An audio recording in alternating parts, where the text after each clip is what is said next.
Beautiful faces. Everybody's here.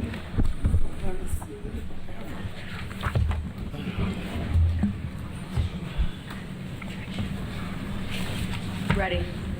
All good? All right, the board previously met in closed session under the exception C1, C11, C21. With that, I'd like a motion. Roll call, please. Mr. Riddle, Present. Ms. Callahan Wozniak, Here. Mr. McBride, Present. Ms. Gonzalez, Present. Ms. Hannah, Yes. Ms. Leguizamo, Present. President Ewing. Here. So we do have a quorum, and this is our September 27, 2022 Waukegan Public School Board of Education meeting. With that, I'd like a motion to go into open session. So moved. Second. Motion by Mr. Riddle, second by Ms. Leguizamo. All in favor signify with aye. Aye. Any opposed, nay. We are now in open session. For the Pledge of Allegiance, I'm going to ask Ms. Fabian. All rise.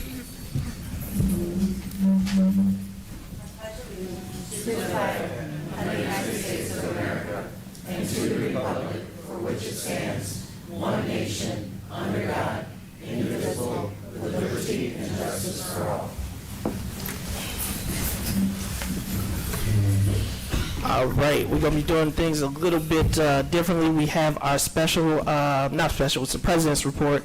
We do have a board agreement that we only have kind of 2 special recognitions, and because we had Ty Rohr from the Historic Preservation Commission that needed to make a timely presentation, I've asked, given a President Report for Ms. Williams, if you would be so kind. So we can get her presentation up. Oh, the other one first. The North Chicago think tank. So we're going to do update on North Chicago think tank, and then very brief, and then we have Ashley Cullen-Williams. There it is. I told you I would be back to give you an update. Do you have the other one, Mr. White? The North Chicago think tank from Billy Coleman.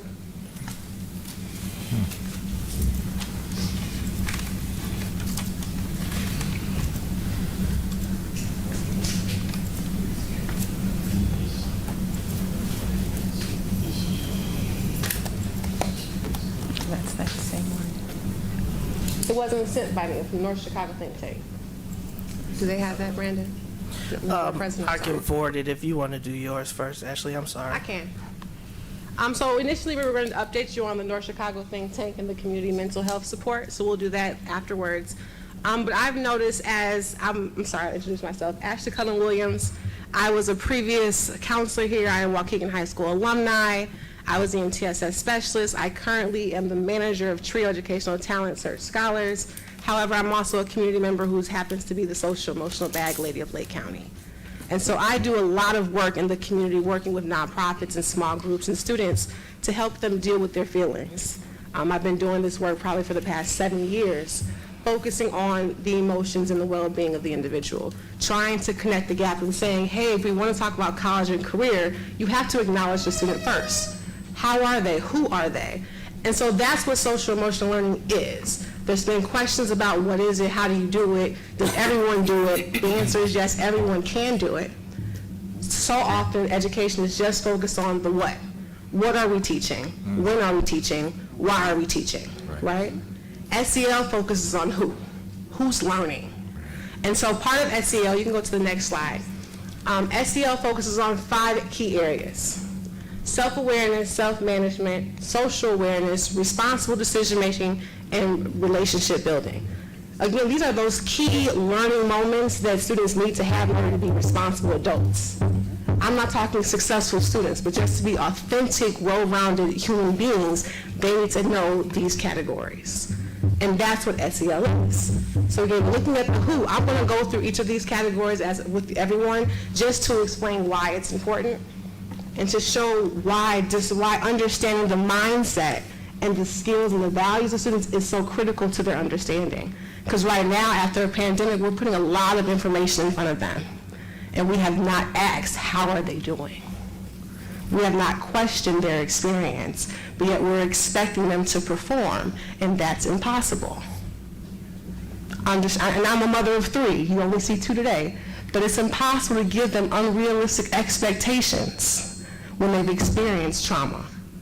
And so SEL is geared to talking about the trauma, but first really understanding and getting the students to know a sense of self. Who are they? And so walking through it, next slide please.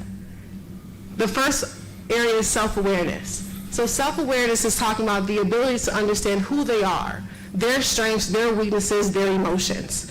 Can they identify that?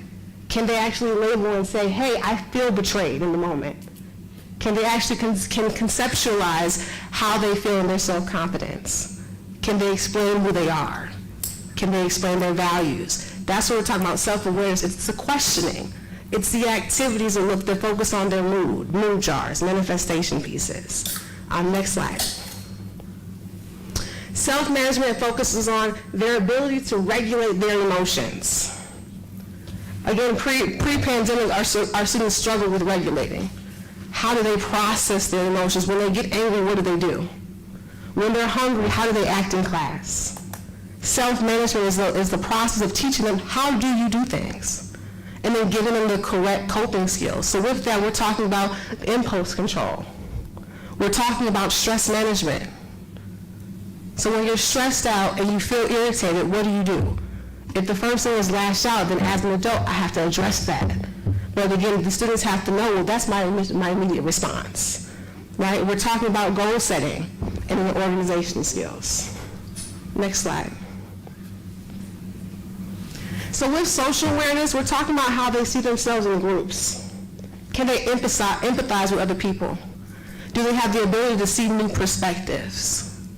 Right, so we're talking about, one, how do they see themselves, but how do they see themselves in a group of everyone else? Compare and contrast. In a group, and I have to stress this, that our population, and I'm a part of the population, we come from a culture where we have to prove ourselves, where we feel like we have to prove ourselves. The benefit of SEL is, one, getting them to know early that the room is already crooked. So you don't have to prove yourself in this room, but we have to get them to know who they are. And that's what SEL is. So with the social awareness, we're connecting themselves, sense of belonging, to now sense of community. What are we doing? How are you connected? Next slide, please. Responsible decision making. So again, using their thoughts, using their feelings, and now how are you able to brainstorm? How are you able to problem solve? Do you see the cause and effect? Are you able to evaluate consequences, or are you just able to see just right now in the moment? Our students need to know that versus us just telling them that, right? We need to give them opportunities to give examples on how do you make decisions. What's it like to fail? What's the response? Giving them opportunities to where it's anything except for quitting. That's responsible decision making. Next slide, please. And the last area of social emotional learning is relationship building. How are they able to communicate their needs? Are they able to listen? Social engagement, relationship building, teamwork, team building, activities focused on these things. So again, we're not talking about algebra, we're not talking about the U.S. history, we're talking about you, the individual, and how you connect to the world. That's SEL. Next slide. So again, I said I was the manager of Trio Educational Talent Search, a college and career readiness program. And so at the beginning of during the pandemic, I took this role and realized that I could not continue to add the pressure and talk about post-secondary. I couldn't just come up to a student and say, hey, where are you gonna go to college? What's the plan? I couldn't do that because the student would just be froze like, what's that? So in seeing that, I realized and talked to my staff and said, we have to stop. We have to pause, bless you, babe.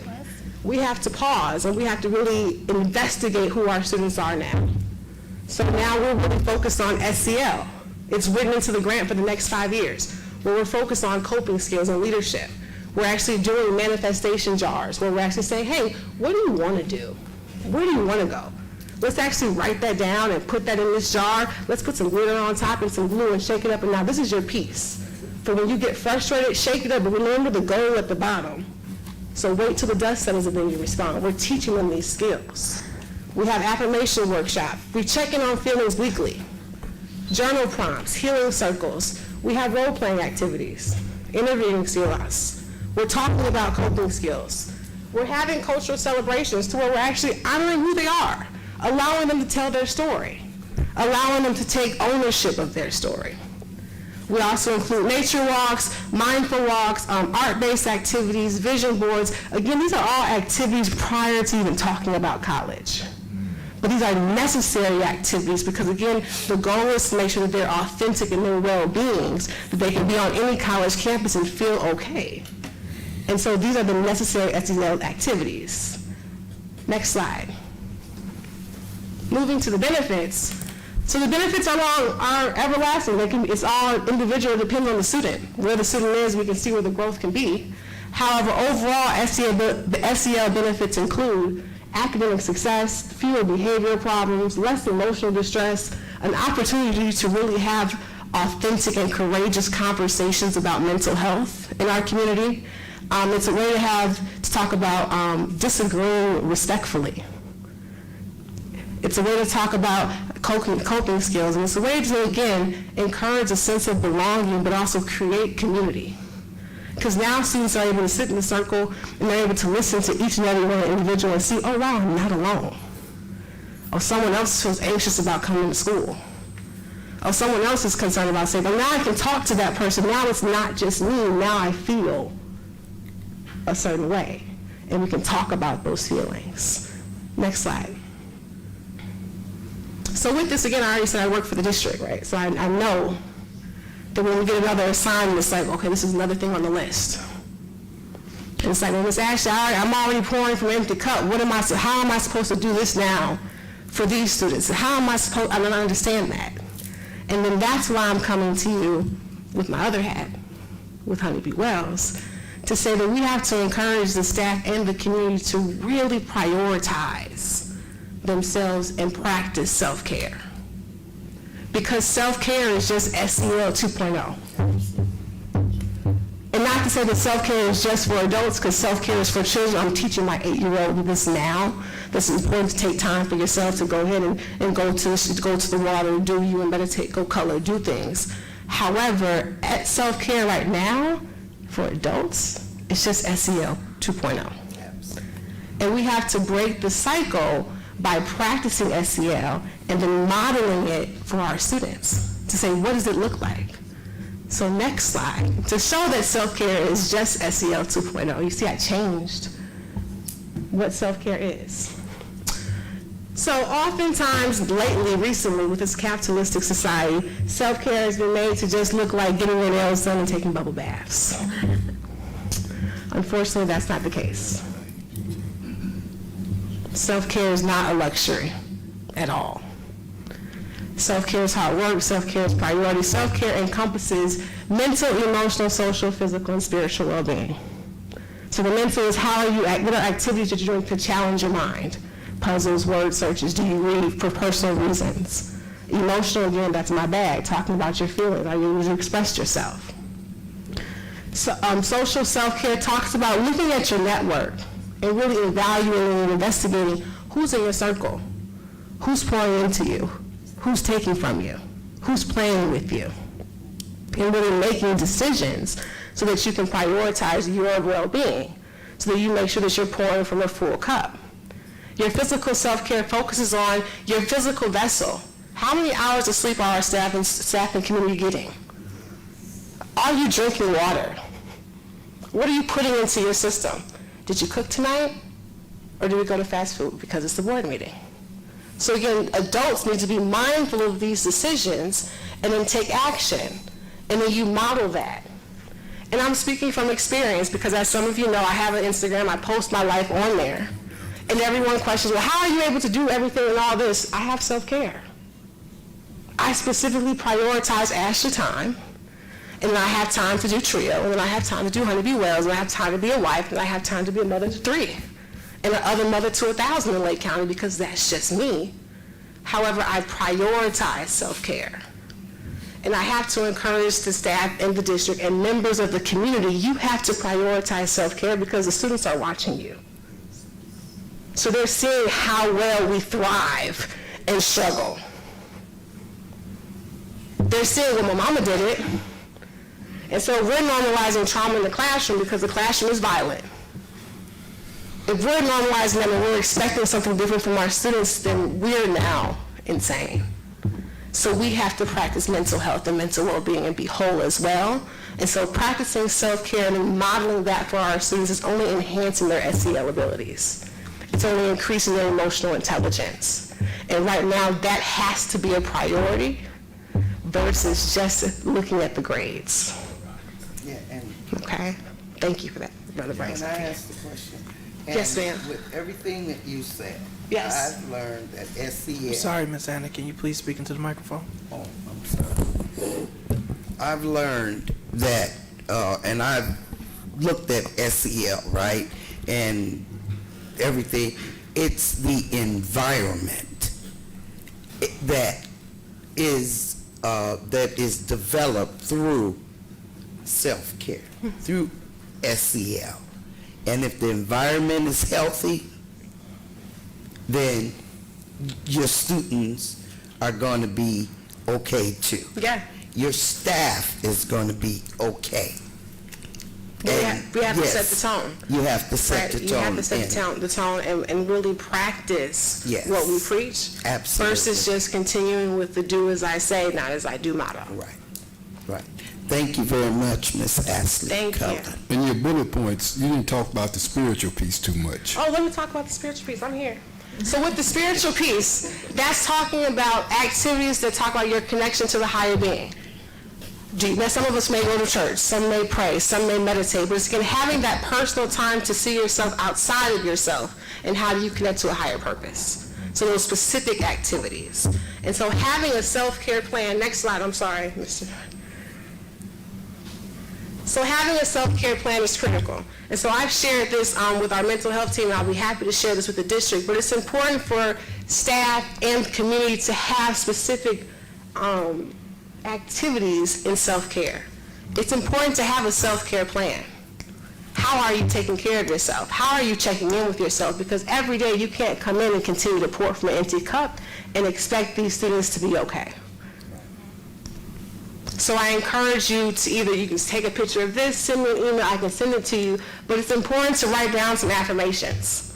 Speak life into yourself. Yes. I encourage each and every one of you to at least have a list of 5 coping skills. An example of a coping skill for me, I drive. I'll drive into Chicago in a minute just by myself just to talk to myself. I'm an avid journalist, so I write for a living, right? So key things that make you feel good. My daughter, we go to the water. Some may like to dance. My athletes, they like to get physical. So it's encouraging them to get that energy out of their system. But you have to have some coping skills. And we have to teach our kids to have coping skills now because they're already in the fight. They're in the mud now. And some of them have coping skills that are maladaptive. So, and we can't judge their skills because it's gotten to them to this point thus far. But SEL is going to be able to teach them those healthy coping skills and how they can communicate their needs. And I encourage you again to make sure you just check in with yourself and your mental, emotional, social, physical, and spiritual well-being. And see how that connects to your young people. Because as a person who lives with depression, I know what it feels like to pour from an empty cup, but I also know what it feels like to show up for my kids. And I'm only able to show up because I take care of myself. Yes. The reason I charmed on the spiritual aspect, because when I look at our kids in the district today, a lot of them, their morals and their values are shot. And when that happens, they do things that they just not right as from a spiritual standpoint. And then not only that, when I listen to you talk, I was telling the superintendent, you need to be on our IEP team.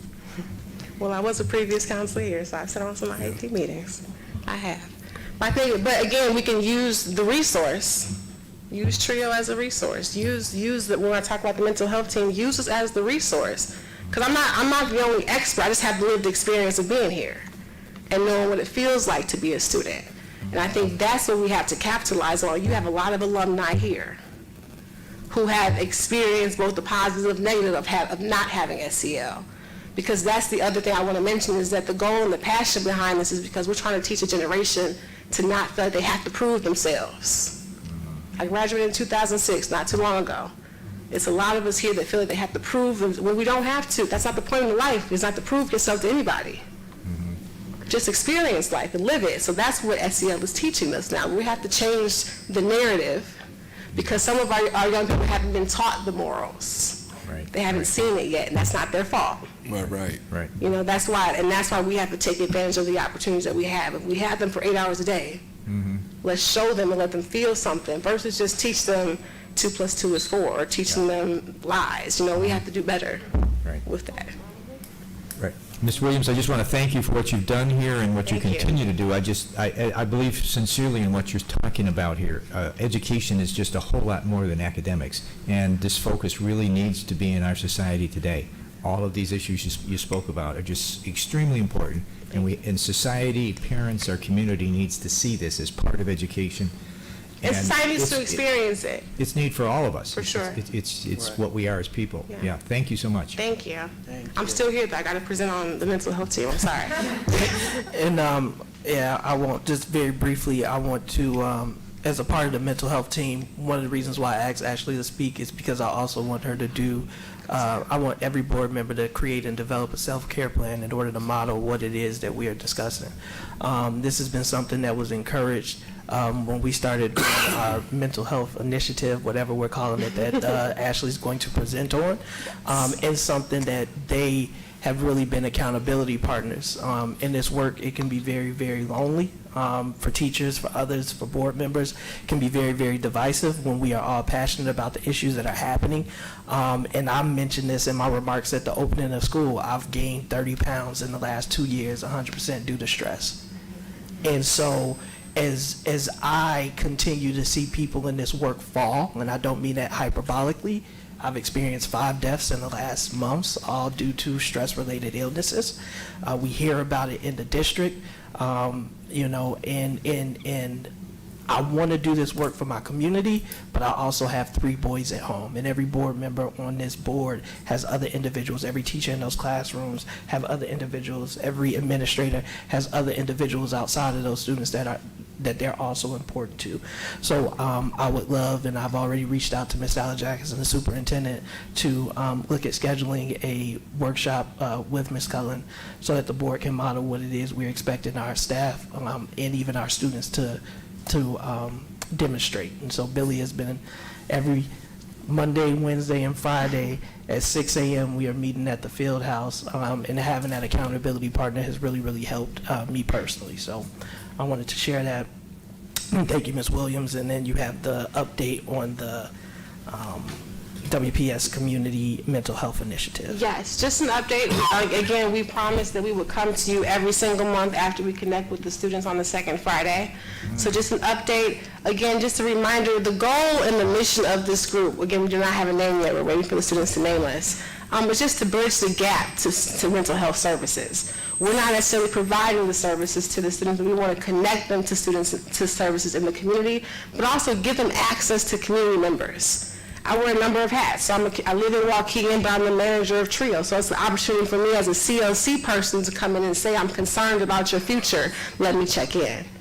It's an opportunity for Billy of North Chicago Think Tank to say, hey, I'm just down the street in North Chicago, but I still care about you because you're a part of our community. And it's a part, Ms. Wygina joined us last week. So it's about community members showing up and for these students now to see a social network and be able to make a connection. And that's why we're in this space. Next slide, please. So again, our goal is to create multiple and measurable bridges between students and culturally competent mental health services. Next slide. Again, I'm going to just go ahead and go to the next slide. We're just going to go straight to the strengths. So again, we promise to come to you via SWOT analysis to show you what we've been doing and what's been working well for us. So for our strengths, we have both an English and a bilingual approach. So that is working well. We are not excluding any students. Our style of engagement is working. Having the QR codes there, not being aggressive, but still being in the room where they could ask questions and they can have conversations, that has benefited our students. The place of engagement, doing it in the cafeteria works. Just having them all there's nothing but space and opportunity to just connect with them. We're not going in classes, we're not being invasive, they're in the space. So that's been working well for us, as well as just the food incentive.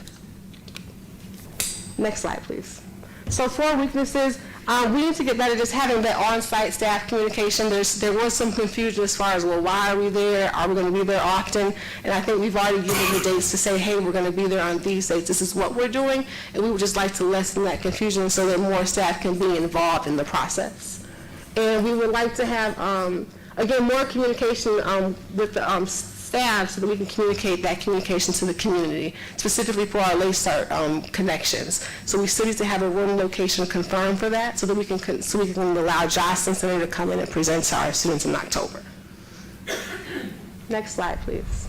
So opportunities, there are plenty of opportunities for the community to learn more about SCL, and then there are plenty of opportunities for the community to come in and support more. The last Friday, unfortunately, the last Friday they served, unfortunately, only Billy and Board President Brandon Miller were able to support because I had other obligations. Ideally, but if the community can join us more, we would like to be at each campus at the same time on those Fridays versus having to alternate campuses. So again, more bodies on deck, it would be necessary. That's a great opportunity, again, to have a face in front of the student and to build that connection.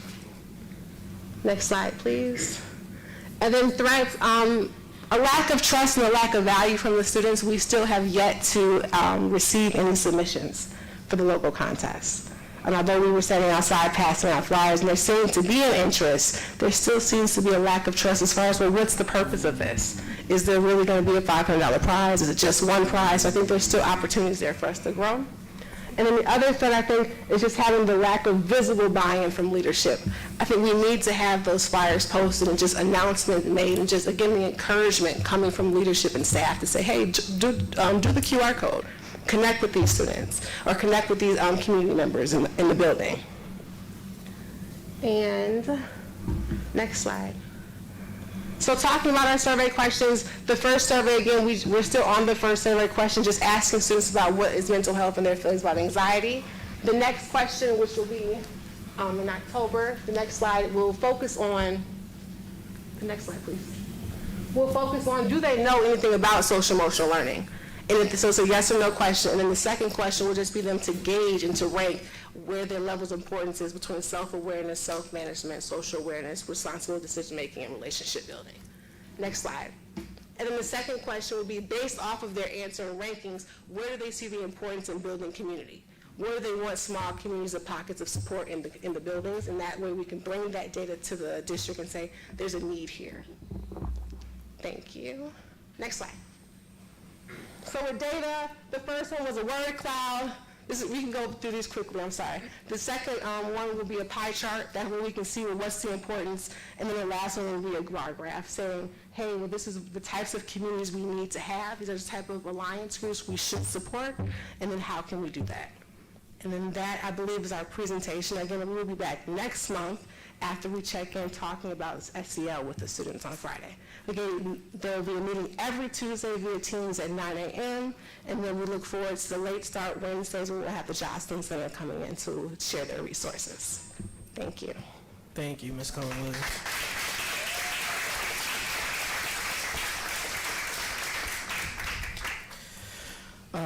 And we have a ton of people who've been participating and have attended meetings who are in the audience, and so we thank you all for coming out this evening to support as well. Student board member report is simple. She cannot be here because we are playing Zion, and she said go Bulldogs. So we have an amazing student board member who's active in a lot of different things at Mount Foundation, works at Jewel, is a cheerleader, and make sure that she also works very, very hard to get and protect student voice. So we appreciate her and her time as our board member, and it's early September, but we will be starting the process on our next student board member soon. So make sure if you know any students who may be interested that you mention it to them. All right, now we are at special recognition and presentations. We'll do the spotlight on 60, and then we have Ty Rohr from the Waukegan Historic Preservation Commission.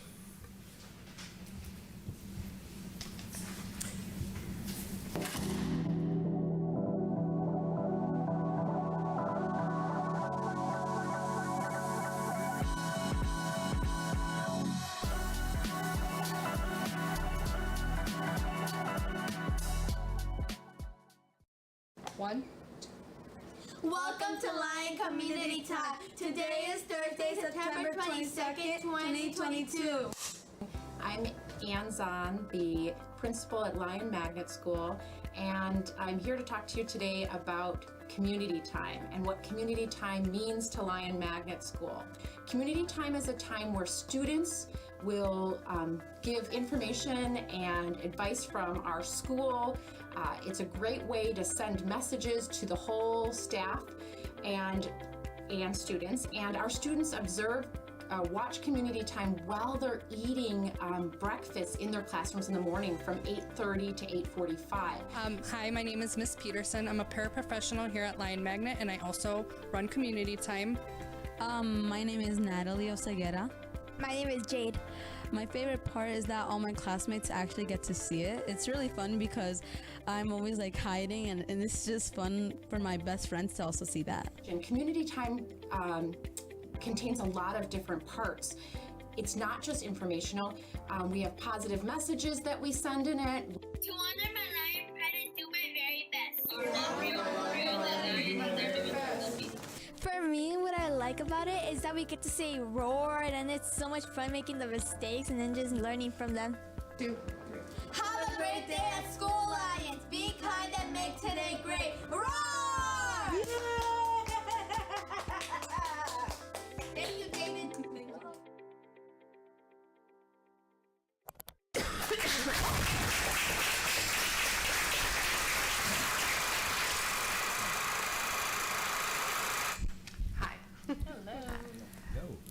One thing that didn't make it into the video that we really wanted to share was that now that we've turned virtual, the parents are really involved in community time. I have students coming up to me all the time saying, oh, we watched this at home with my mom, I got to show my grandma. So the parents are really seeing these messages that we're instilling in the kids. They do daily affirmations. Kids are giving me examples on things they want to say. So turning virtual, I think, has been a really positive thing for community time, and it's a very important thing at our school. Hey, I want to see the Lion staff members, so if you're here representing Lion, if you can please stand.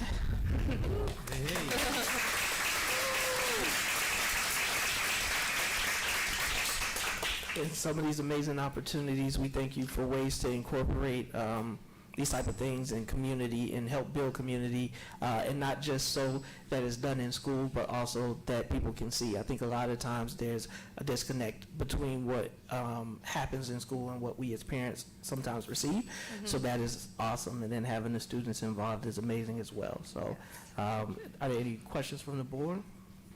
I just want to echo what Brandon has said.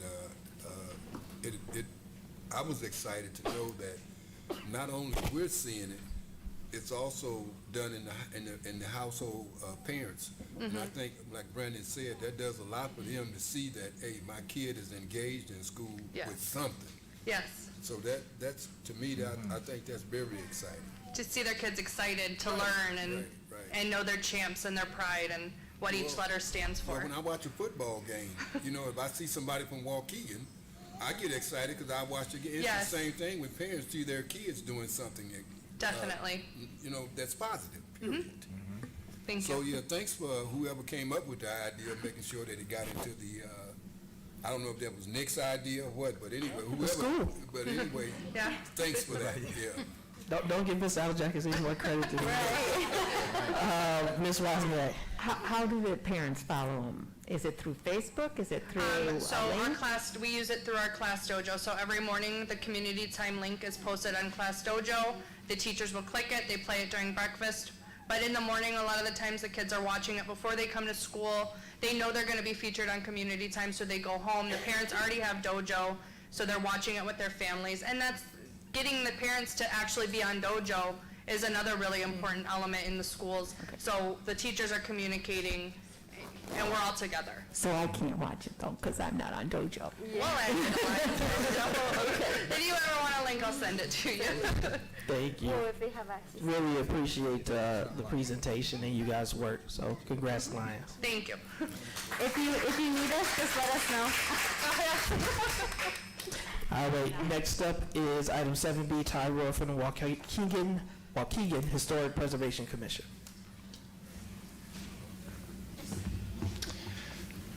Thank you for having me tonight. I'm here as chair of the City of Waukegan Historic Preservation Commission.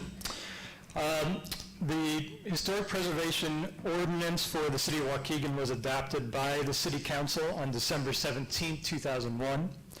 The ordinance provides a mechanism for the identification, designation, and protection of buildings and other sites determined to be historical or architectural significance to the city. There are currently 29 designated historic landmarks in Waukegan.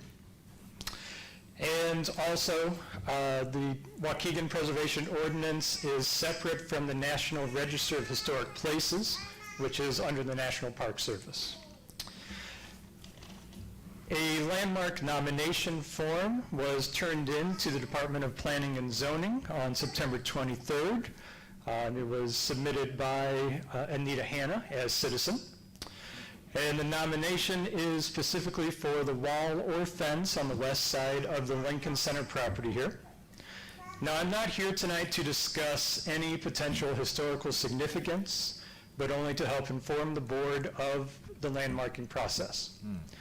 The landmark nomination form is the first step of a two-step process for official landmark designation through the Historic Preservation Ordinance. The Historic Preservation Commission will review this nomination at the next scheduled commission meeting, which is this Thursday, September 29th at 4:30 p.m. in the Planning and Zoning Conference Room at City Hall. If the Historic Preservation Commission makes the preliminary decision that the Lincoln Center wall meets one or more of the landmark designation criteria, a recommendation will be made to the nominator that a landmark application can be submitted for further consideration. The Historic Preservation Commission, upon receipt of the landmark application, if it is turned in, will schedule a public hearing. This public hearing will occur within 45 days, and the public, owner, and nominator will be made aware not less than 15 nor more than 30 days prior to the date of the hearing. During a period of review, after a landmark application is submitted, a certificate of appropriateness shall be required for any alterations, construction, removal, or demolition of the proposed landmark. The certificate of appropriateness will be required until the final disposition of the request. The final decision from the Preservation Commission must come within 30 days of the public hearing. And a majority vote is needed by the Preservation Commission to recommend landmark designation. Now, if voted yes by the Preservation Commission, then the application moves to the Planning and Zoning Commission for review, and then ultimately, granting of landmark status is given by the Waukegan City Council. If the City Council approves, an adoption of an ordinance will occur officially designating a historic landmark. Historic landmarks then moving forward do require a certificate of appropriateness for all exterior restorations, construction, removal, or demolition. And the Preservation Commission must approve the certificate of appropriateness before a permit will be released. If the Historic Preservation Commission denies a certificate of appropriateness, the property owner may appeal the decision. In the event of a denial of appeal by the Preservation Commission, the applicant may appeal the decision directly to the City Council. In the event of a landmark going through natural destruction and/or natural demolition, a certificate of appropriateness would also be needed prior to any reconstruction. Exact duplication of the previous structure may not be required. The new should be in harmony of what was originally there. But under the ordinance, the Preservation Commission cannot also force a reconstruction of something naturally demolished. So that's the process of landmarking. We're in just step one right now. We'll see where step one goes, and after that, we'll continue to keep you informed along the way. I am happy to answer any questions that you have right now as best as I can, and you can also find me privately or outside of the meeting here later on for questions too.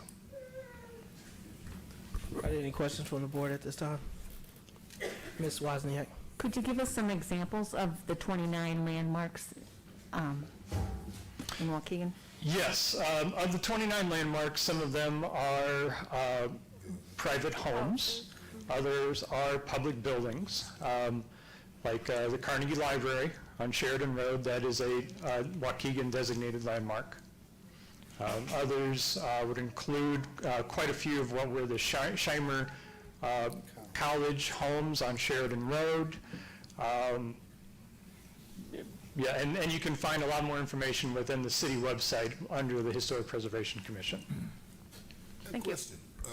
Sheridan Road, I was told that the Shriners building, the Masons building, it's been there for a while. It's next to the restaurant used to be on Sheridan and Washington that closed out. That building next, is that a landmark? That is a landmark, yes. That's Yeah. why nobody haven't touched it. No. Not necessarily. Well, I was told they didn't touch it because, number one, Nope. more so than just a landmark. I think Masons used to own that building, the Shriners. I think it's Masons, right? Yeah, there was originally the Masonic Temple, the one you're referencing, yes. Yeah. And Just because of that, I don't think, that's you know what I'm talking about. You can't Well, just touch that. one thing I do want to specify within the ordinance is the ordinance only gives the commission the power to work with the exterior of a property. So anything on the interior, we in the commission do not have any jurisdiction over that. That doesn't necessarily apply to the nomination on the wall, of course, that we have right now, but just for reference. 2 points of clarity for me. Number one is it is only for the wall and not for the entire Lincoln Center. That is correct.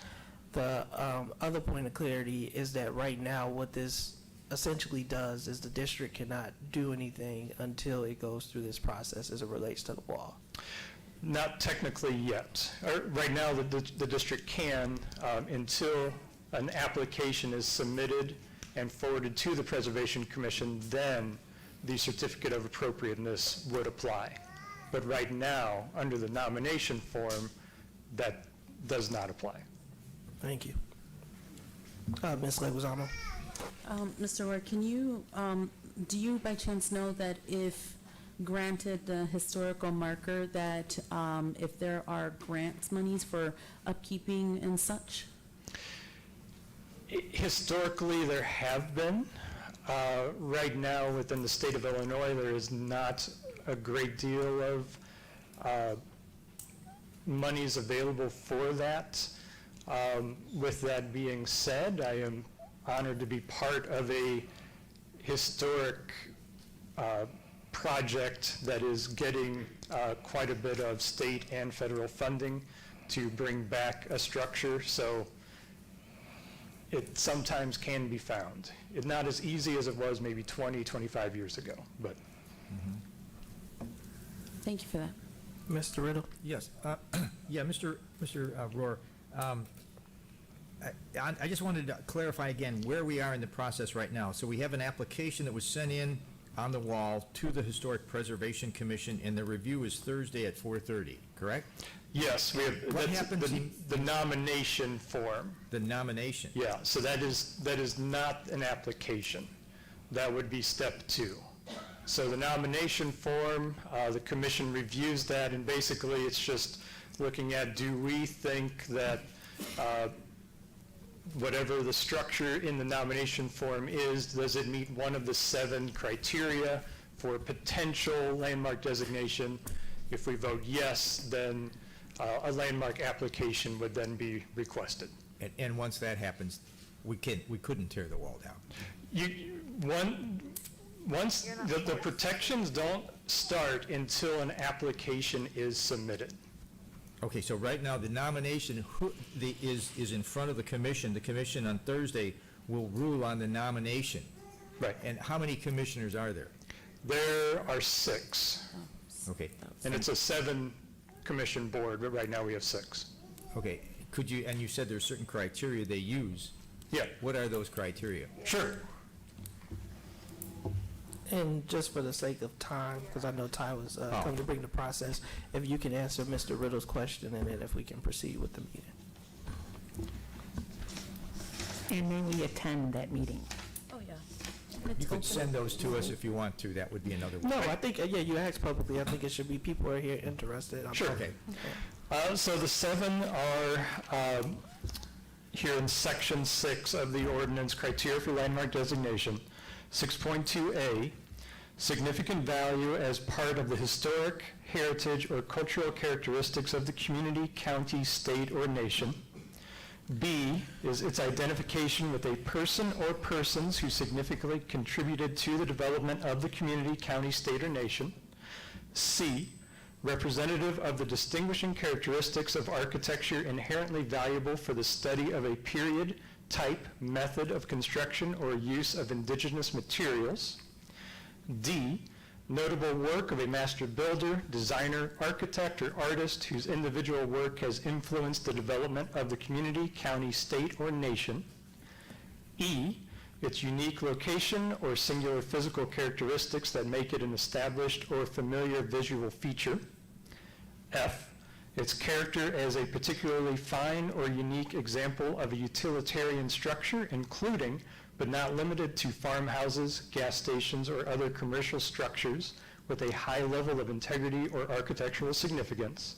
And G, area that has yielded or may be likely to yield information important in history or prehistory. Thank you. All right, well, we appreciate that and for the information and for you updating the board. Yep, thank you for having me. Thank you. Thank you. Thank you, Ty. Next up, have approval of previous meeting minutes.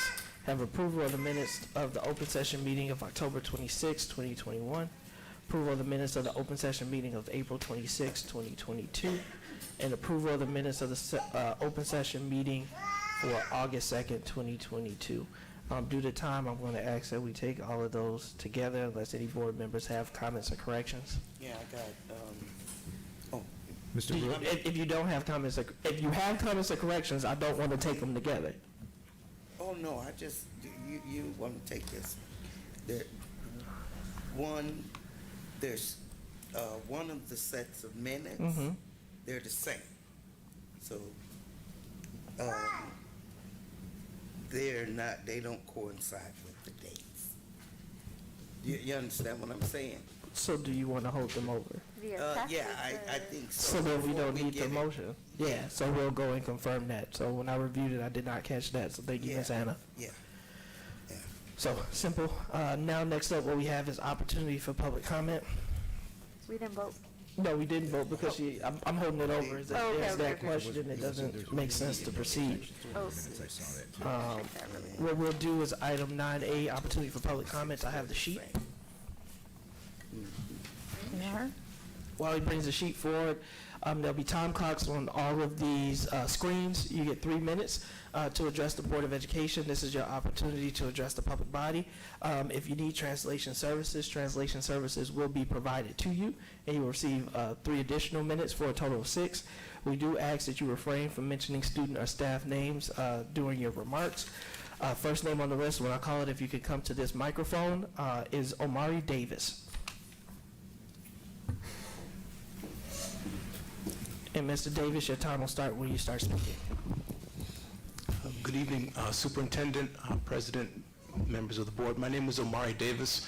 I represent a community resource partner by the name of Get Out and Learn Something Incorporated, colloquially going by the name of GOALS. What we provide is supplemental educational programming for youth ages 8 to 18 in the form of summer and after-school programs. That consists of culinary arts, inclusive of building and cultivating a fruit and vegetable garden for the youth to explore their palates, theater, music, art, and life leadership skills, which is an umbrella of things which includes tutoring. Generally, we see an increase of 0.5 over the cumulative GPA over the course of the school year due to our tutoring services. We also hit on things such as financial literacy, workforce development, STEM, coding. We develop and work on their hard and soft skills. Generally, our objective and our mission is to close the cultural, financial, social, and academic gaps that we have with our youth in comparison to some of their counterparts. I was able to briefly give a couple of flyers to the superintendent. I do have a couple more with me that does have all contact information as well. Great. Thank you, Mr. Davis. Absolutely. For reaching out to them in a March event. Thank you. Thank you. Thank you. Next name on the list is Chet.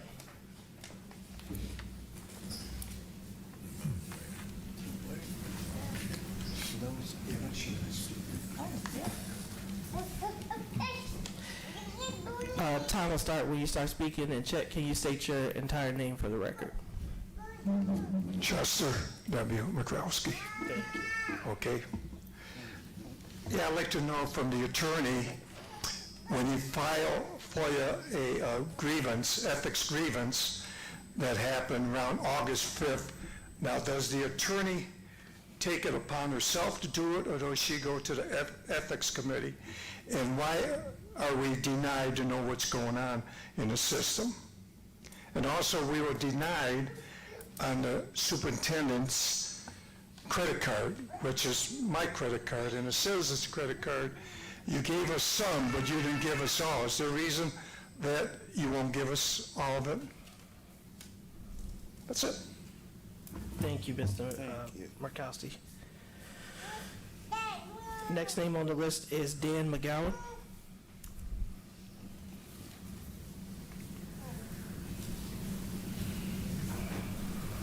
And Mr. McGowan, whenever you start speaking, your time will begin. Good evening. My name is Dan McGowan. I am the account manager for the district. I work for North Shore Gas. So I'm here to just talk about a nice award that was recently presented to the district. Last week, excuse me, we had an energy forum where awards were handed out to our premier customers who participated in our energy efficiency program for the past year. I would like to mention that the Waukegan School District 60 was named the Public Sector Partner of the Year. Wow.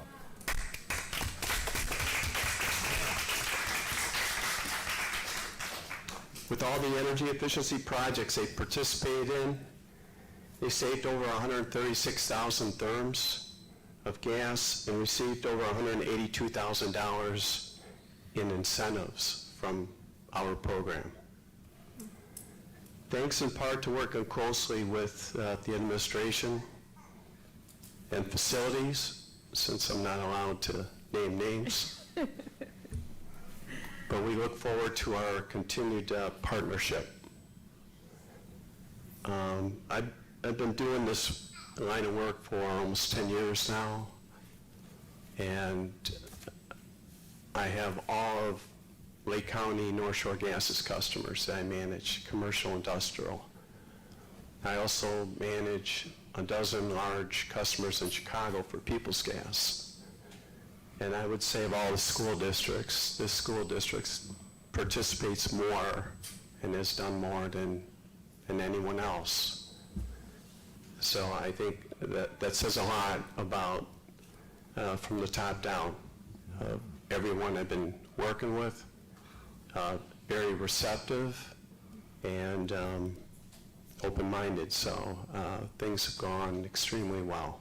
So I want to mention that, but I also want to mention on the residential side, we have a new joint venture program that we have for teachers and students called the Energy Action Team. The program helps students 3rd grade through 5th grade and their families learn more about how to save energy, gas, electric, and water. through the e-learning activities, take-home energy saving kits, and educational online videos, students will be able to learn all about energy resources and conservation. I can provide this link to this program and deliver brochures to my contact here. Thank you, Mr. McGowan, and we look forward to that information. Dan neglected to mention that he's also a Waukegan High School class of 78. I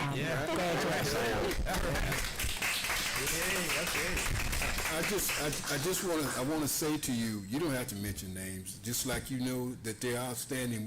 We know that as well because we watch them work every day. And I apologize, Mr. McBride. And as a result of that, I'm glad that you brought it to our attention. Maybe we need to do something too on our end to say hello as well. Thank you. Thank you. Yep. Thank you very much. Get the information. He's going to send it, but I do want to remind the board that public comment is the opportunity for the public to address the board. So thank you, Mr. McGowan. The next name on the list is Randy Sabecki. Good evening. A couple things tonight. So we'll start with Thursday, September 15th. I got a text message when my high school son right here was in school. There was no teacher in his shop class. The teacher was absent. There was no one. He texted me. I told him I'll take care of it. I called the school, asked to talk to assistant principal or principal. Nobody answered. No one returned my calls until after I left a message. Then they had diverse learner, or not diverse learner, someone else call me back. And I told them what the problem was. I was like, I asked to talk to a principal or assistant principal about no teacher being in the class. Then someone's whispering in the background, well, there's a teacher in there. That's my son right there. You can ask him. There was no teacher in the class. I asked him what they do during the whole class period. Well, we just talked and played on our phones. And then I was called back by Dr. Thomas, and he told me he has the attendance records, that there was a teacher in the class. Well, I don't believe in the attendance records because they're not accurate. And I can prove they're not accurate because my son was out of school last week for the third time due to COVID, tested positive. But mysteriously, he was present in some of his classes according to the attendance logs. How is that possible? Because he was at home and I called him in every day. Then I called the school because half of his attendances are unexcused, but I called him in every day. And it's a confirmed COVID case, which is regulated by the state. They have to quarantine. So how are these absences unexcused? And I'm his parent. I call him in every single day. But then I still get a call at the end of the day saying my students missed classes. I know he missed classes because I called him in. 2, he has bad seasonal allergies too. And I'd like to know, did we stop the COVID protocols of cleaning the schools extra? Because this is a picture of Washington school vents, over 3 inches thick of dust coming out the vents. If that's what it looks like on the outside, what do the vents look like on the inside? Same thing with the fans, and I brought this up to the principal's knowledge. Also, for the open house that they had there, I attended, one of his classrooms, and I didn't know if it's more, but they took clocks out of the classrooms and left the walls open with exposed wires, which is a big violation, especially being in a classroom. And I have pictures of both of these, and it was sent. Nothing back on that either. So then, he's supposed to get support. We sat here and listened last year to all the presentations of the support these students are supposed to get when they're out for COVID, with getting online and being able to get in their classrooms. This is his 3rd time he's been out. Never received support at all. So now he's trying to play catch up. He emailed all his teachers like he's supposed to. Heard back from 1 teacher. Didn't hear back from any administration. We have deputy superintendents that are in charge of that. They should be hearing back from them. They should be looking in when these kids are out of school. Thank you, Mr. Sabecki. Next name on the list is Ray Vukovic.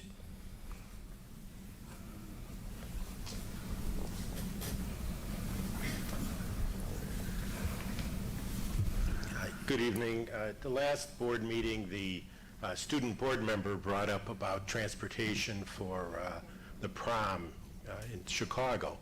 And, you know, I know in the past there have been fundraisers for that kind of thing, but I think it's important that you all be thinking of that because it's about their safety rather than kids driving themselves down there and that kind of thing. You know, this district can provide a bus once a month to drive around downtown during Art Walk you should be able to do something for these kids so that they can have an experience of a lifetime. You know, there's been a big thing, you drive down Washington Street and you see all kinds of signs, don't stop, don't drop your kids off in front of Washington campus. You spent hundreds of thousands of dollars for a drop-off lane and new parking at Brookside, but all you did was put up some signs on Washington Street. Where are people supposed to drop off their kids? Now at 916 Washington, right across from the athletic field on Washington Street, there's an empty lot, a parking lot. And I brought this up 2 years ago to the board president. This district acquired it, it was a donation, and you spent over $80,000 to demolish a building and pave it. Yet it's loaded with tow trucks and junk cars. That could be your turnaround lane for parents to go over there and park. You should be providing some parking, not allowing junk cars to sit there. You know, and then I know that your agendas.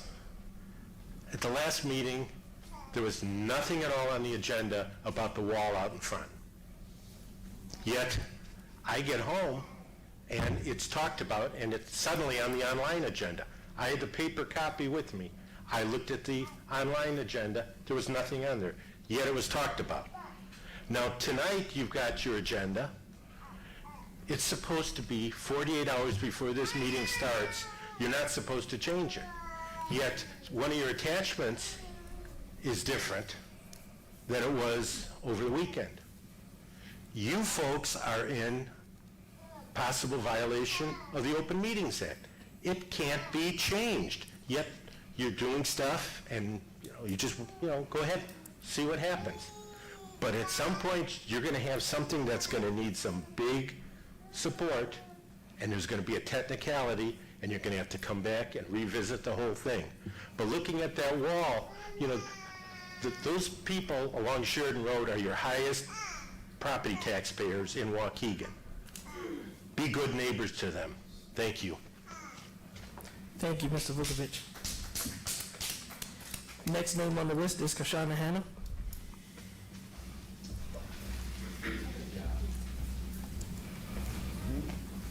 And Ms. Hanna, whenever you start speaking, your time will begin. Okay, hello. I am Kershana Hanna, speaking on behalf of myself as a citizen, and my views are my own and not of Anita Hanna's as a board member. I have a couple of concerns to address with the board. Number one is concerning students and the crisis support. Here recently, we've lost a student within the last week to leukemia, and I want to know what the board is doing or what the district is doing to let the students know that there are support available to them to speak to. Teachers and other people from the community, from the schools have passed away.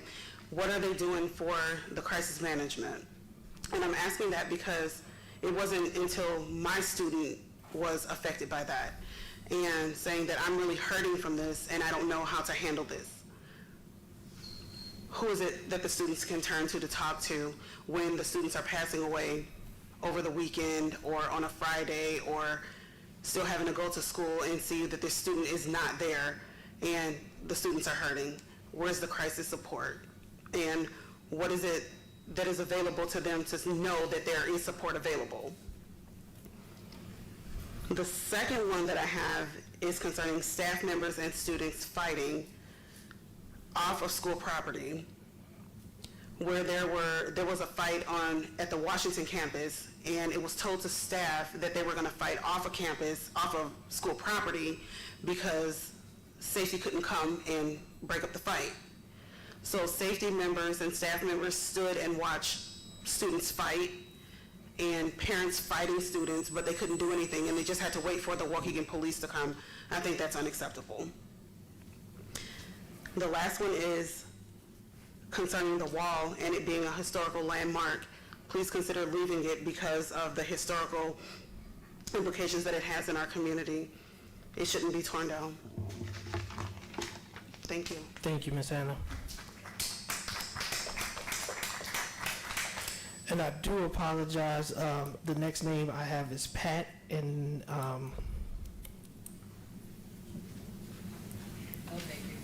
was that you, Ms. Vukovic? I'm sorry. Okay. I thought, but it's me. All right. So, Todd Johnson.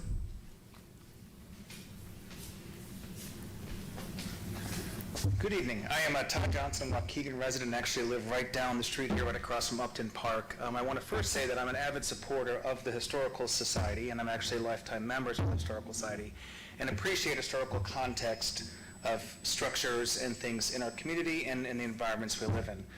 With that, I'm also gravely concerned about the expense that the school would have to pay to repair the wall. And I have proposed to I was going to, because I live right there and on the ravine, people have just thrown garbage down there, diapers, used syringes. I was going to, put up some type of barrier there, and so I thought this might be a win-win to the city and to the school. And also, what I was going to do is pay for the removal and move the wall so it is still historical context, but move it just down a few blocks, still on Sheridan Road on the same side of the street. It would save the school, I believe, a lot of money to hopefully go for things like we heard about SEL, which I'm fascinated by that because it's an amazing program.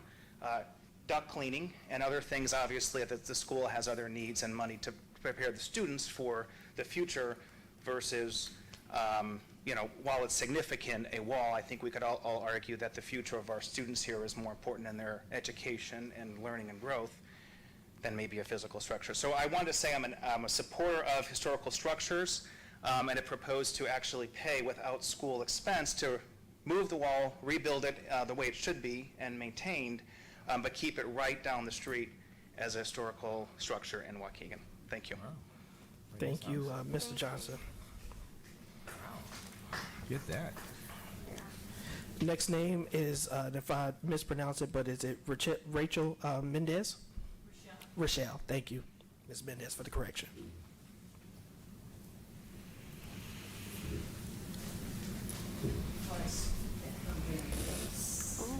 Thank you. You understand what I'm speaking of, I guess. Oh, gee, thank you.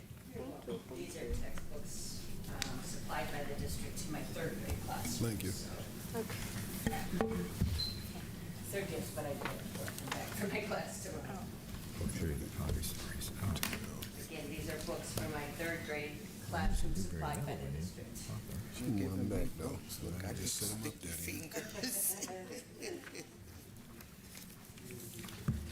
Third grade. Okay. Thank you.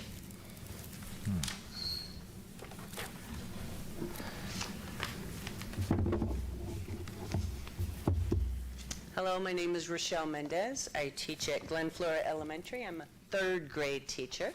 I've taught in the district my entire teaching career, and I love my job. But I come to you with concerns regarding the ELA Social Studies curriculum mapping.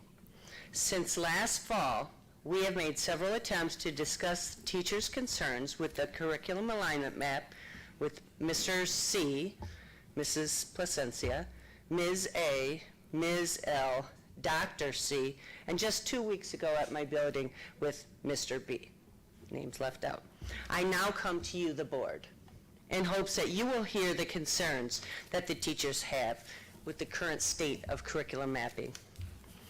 Looking at the handout that I gave you, the red bracket, I've tried to simplify it as much as I could, being non-teachers. The red bracket are the expected learning outcomes. These are the expected learning outcomes for third grade students that they must develop while they engage in the unit for the first quarter of rules and responsibilities in order to meet the summative assessment. Below that is a very simplified list of ELA and writing standards just for the first quarter of third grade. Then if you turn the page, then in the green bracket is a list of books that the district has so generously supplied, 2 of them being chapter books, the 2 that I have given you here. One of them, this one, is at a 6th to 8th grade reading level. I have a class set of this.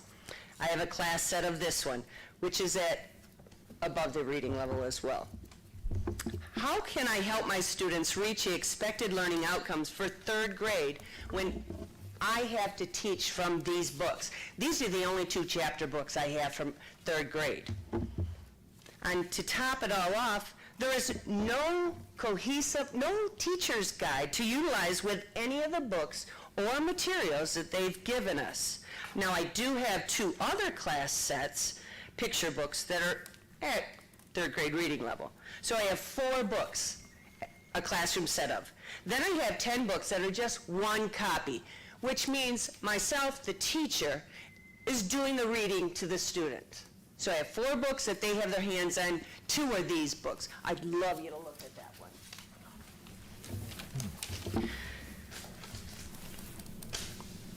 And to top it off, there's no cohesive teacher's guide to utilize with any of these books. How am I to relate these books to our learning outcomes? One of them being analyzing how laws are made at different government levels, community, local, state, national levels.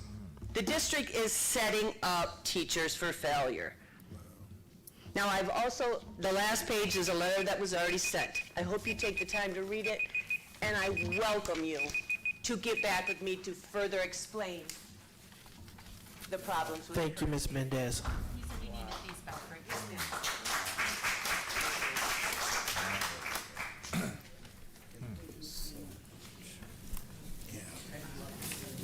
Yeah.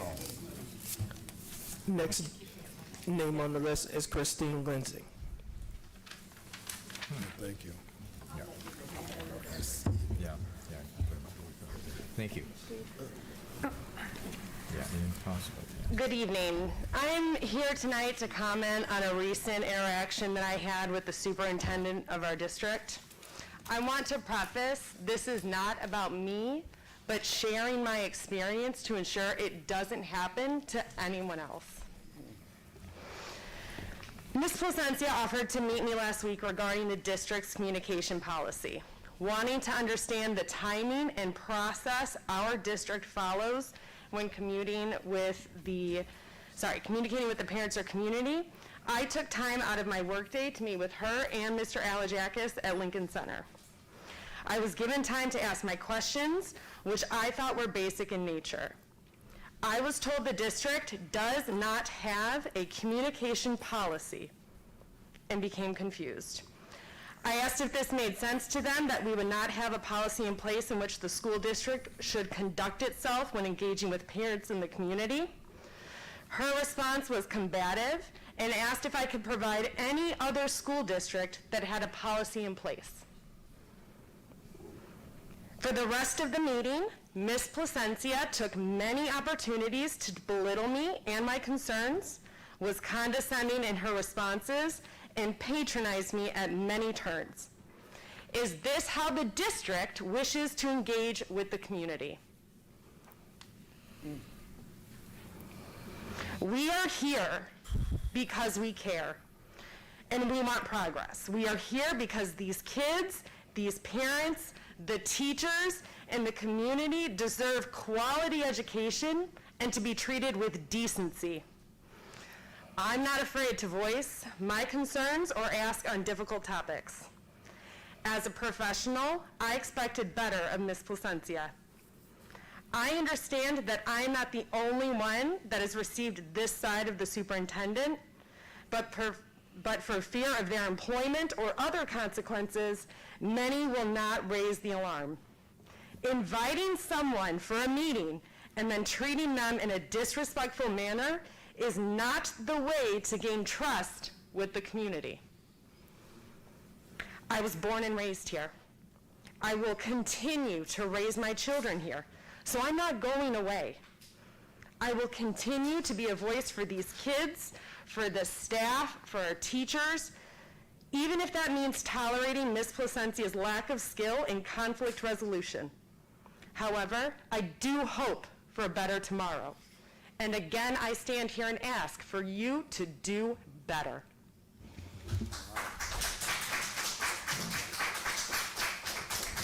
Thank you, Ms. Lindsay.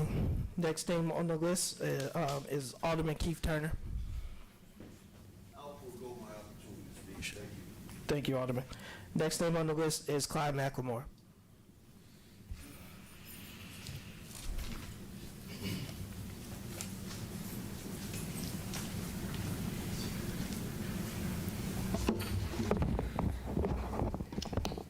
Good evening. First of all, I just want to say, that is not Presencia. That's not Jeff McBride. No. That's not, what's wrong with these names up here? Oh, yeah, somebody switched them around. Wow, you know, I thought I would see these things. I was seasick. Is this a joke or something? Somebody's moving them around here. Yeah, move that stuff around so people know who's everybody is. There you go, Clyde. I wondered, did anybody notice that? Okay. Anyway, I'm just here to introduce y'all to the Black Lives Matter. We do our banquet every year, our awards banquet, to award people in the community for the work they've done in the last year. And this year, we going on TV. NBC News is coming down. We'll be here, our 7th annual awards banquet. The theme of the banquet is Reparations Now. Our main speaker will be Robin Rue Simmons, the founder of and executive director to First Repair. She's also was the former alderman in Evanston, Illinois, who got reparations brought into the city. So she's our main speaker. Our mistress of ceremony is Regina Wardrow from NBC News. It's going to be soul food dinner. Y'all know how I do it, soul food.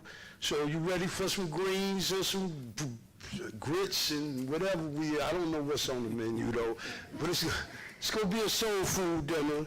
And it's going to be Sunday, November the 6th from 6 p.m. However, it's not going to be at Waukegan High School. It was a better place to go. We got a John Lewis School, so we're going to be at John Lewis School, 600 South Lewis. We're in Waukegan this year. We've never been to Waukegan. I brought it from Zion to bring it to Waukegan. That's all I got. Oh, tickets will be on sale tomorrow. The whole banquet dinner is $60. That's for the whole thing. And $35 is our only fundraiser we do a year. Thank you. Thank you, Mr. McLemore. We thank you, and this concludes our public comment. There were information and requests for further information, and that has been captured. And Superintendent, if there's someone to follow up, if that was assigned, if they can reach out to those individuals who spoke. One thing that I also do want to recommend as board president, and we can discuss with the board, is an opportunity for individuals to list their email addresses. One thing that we often get is, well, when do the responses come back? And we've been trying to figure out a way to facilitate that. And I think that may be a good solution, is if you would like information responded to, because public comment is a one-sided dialogue, that you would leave your email address and we would respond. So I do thank you for that, and that may be something that we consider in the future. Go ahead, Ms. Leguizamo. Board President, and then you could probably add a little check mark in there to say, you know, contact me. So some people might provide their contact information but not want to get contacted. But if they have that check mark, that confirms that that's something that they would be wanting to contact back. Yeah, we can talk about what that looks like, and I appreciate that suggestion, Ms. Leguizamo. Next up is our consent agenda. The consent agenda has been split into two parts. Every third Tuesday, we have our operations and our student achievement meetings, which go over that. And so we've, at a request of a board member, separated these into two separate consent agenda. Those are things that should have been previously discussed and or are non-controversial. All the information is listed there as far as what we are doing and the action that we are taking, but this is done as a way to expedite the work of the board. Any board member can ask that any item be held over for any reason. So under consent agenda academics, are there any items that any board member would like voted on separately? I just want to ask. If you have a question, then we got to vote on it separately. Okay, well, I was wondering about D. D, so we'll vote on D separately. All right, so we're asking for a motion to approve items 10A, B, C, E, and F. Do we have a motion? So moved. Motion by Mr. Riddle, second by Ms. Gonzalez. Any comments or questions on the motion? I just have a comment. I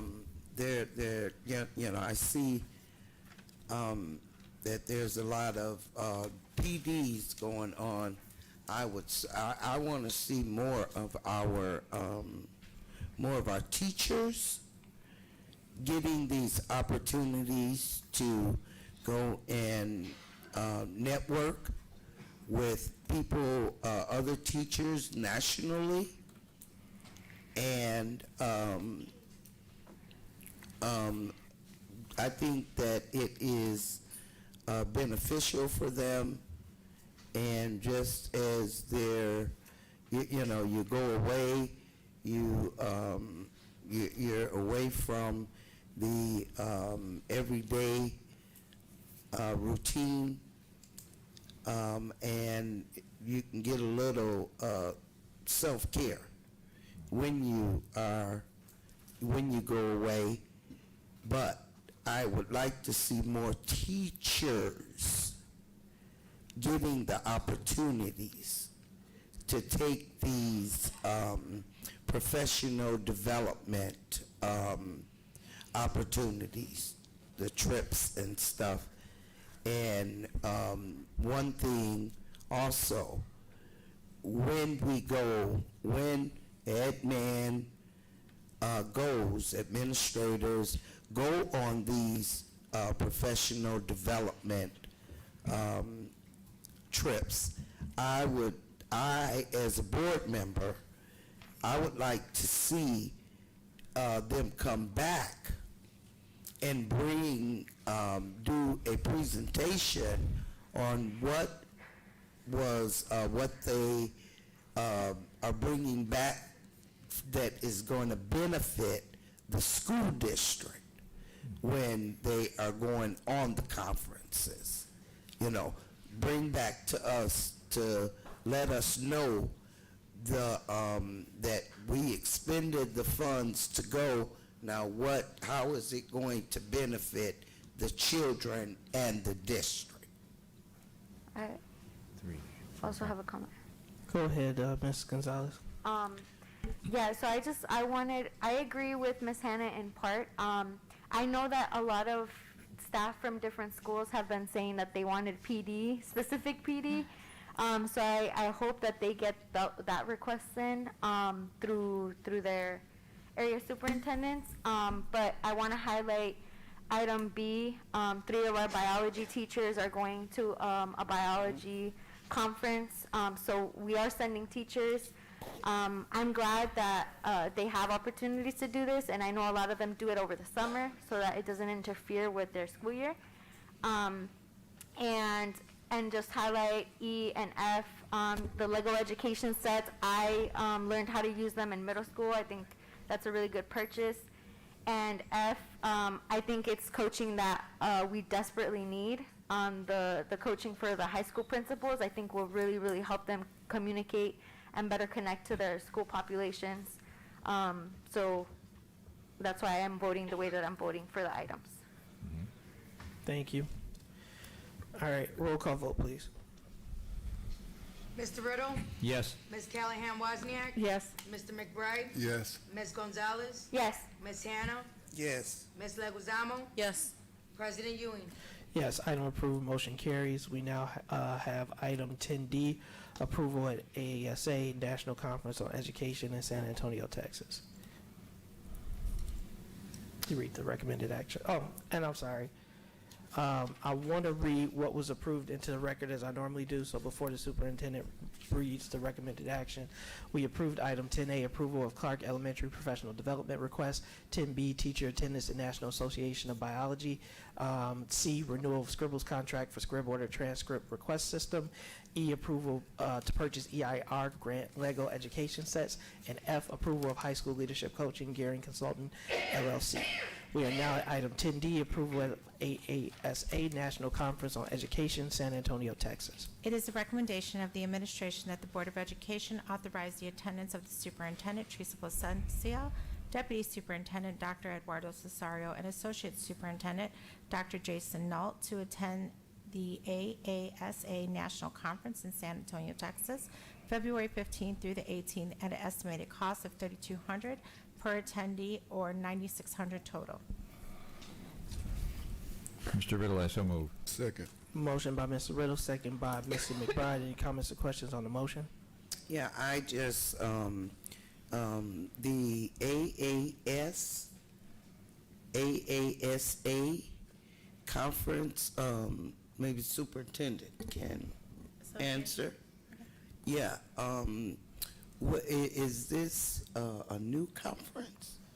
No, ma'am. This has been a conference that, well, I could speak for myself, that I've attended yearly. It's definitely focused on upper management, so it's really a superintendent, deputy superintendent conference that focuses around academics, all the usual, and you get to network with colleagues from across the nation. So Okay. it's the National Superintendent Conference. Oh, okay. And, okay. And so you heard my previous comment, right, about bringing something back to show us and tell us how it's going to benefit the district and the students. Okay. Awesome. So if there are no other questions, and I guess I want to piggyback on Ms. Hannah because I do want to honor that request. We have a time where we are saying we send a lot of people to PD, including teachers. And so putting that requirement and burden on them to then have to type a report to the Board of Education, I don't necessarily agree with. But where I do, or what I would ask Ms. Hannah for the board president, is if we're talking about senior, right? So superintendent during superintendent's time, if you attend the conference, if that's something that you can present just to the board. We can give you a high overview. I don't think it's a benefit for my time to write a 4 to 6 page report on the conference, but I think what Ms. Hannah is speaking of is just a high overview of like what we've seen, what we learned, and us three can put something together. So definitely. Yes, Right. that's the ask. Yeah, absolutely. It's just, I'm not talking about a 4 to 5 page anything.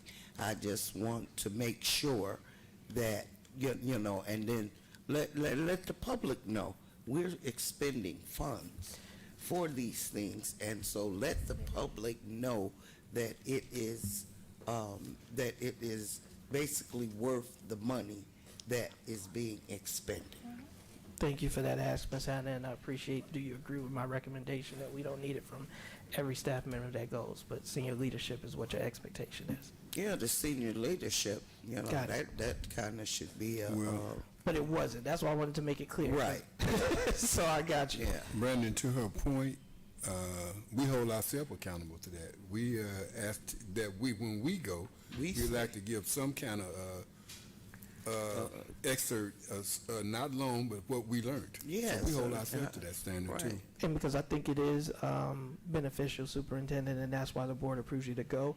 And there have been things that you've brought back and implemented in systems that have worked. And so sometimes people don't see the direct relationship, and that is why Ms. Hannah is making the recommendation. So We will definitely bring this back, but I would like to have more conversation around what this looks like and with the senior leadership team. So with this conference, we'll definitely bring something back, but want to kick around what that looks like more with the board at a later date, if that's possible. yeah, I just wanted to get clarity from Ms. Hannah because I didn't want her point to be ignored. Yeah.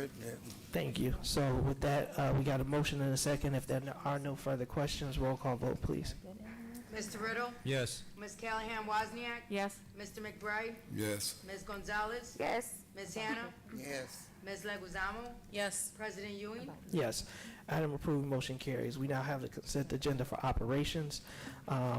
Do same thing apply? These are all the things that were talked about in our operations meeting and or should be non-controversial. All that information is listed along with the attachments or information as to what is being asked.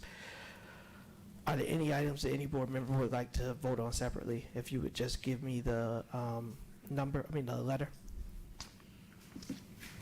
Seeing as there are none, I'm going to ask for a motion to approve items 11A through F. I motion. Motion by Ms. Gonzalez, second by Ms. Wozniak. Any comments or questions on the motion? Yeah, I just would like us to, however we can do it, okay? The practice of retroactive approving things from something I cannot, I don't like that. Mm-hmm. We should do this beforehand, and even though we're waiving their rental waiver costs, these items still represents money that we are saying you don't have to pay us, okay? But we need to make sure that these things are done beforehand, not afterwards. That's all. That's a great comment, Ms. Hannah. I do want to commend the team, is because a lot of these are coming retroactive, is because if we refused them or didn't allow them at the time, they would not have been able to proceed. And so we have been very transparent about when we expect to have, 30 days in advance. And when we don't get it 30 days in advance, we have been trying to be accommodating. But I 100% understand and agree with your point, is we don't want to be doing this retroactive. I can only speak for one of these items, and probably the one that you're concerned about is that part of the delay was about when the request came in. Right, and if we have procedures that we have put on the books for whoever to apply, then those are the procedures that they have to adhere to. And so that kind of makes us look kind of tilted. When we keep doing the same thing over again. Look, because see, from now on, after this year, I'm not going to vote for any more retroactive anything, be it payments, waivers, what have you, because that is not the proper procedure. Thank you for that, Ms. Hannah.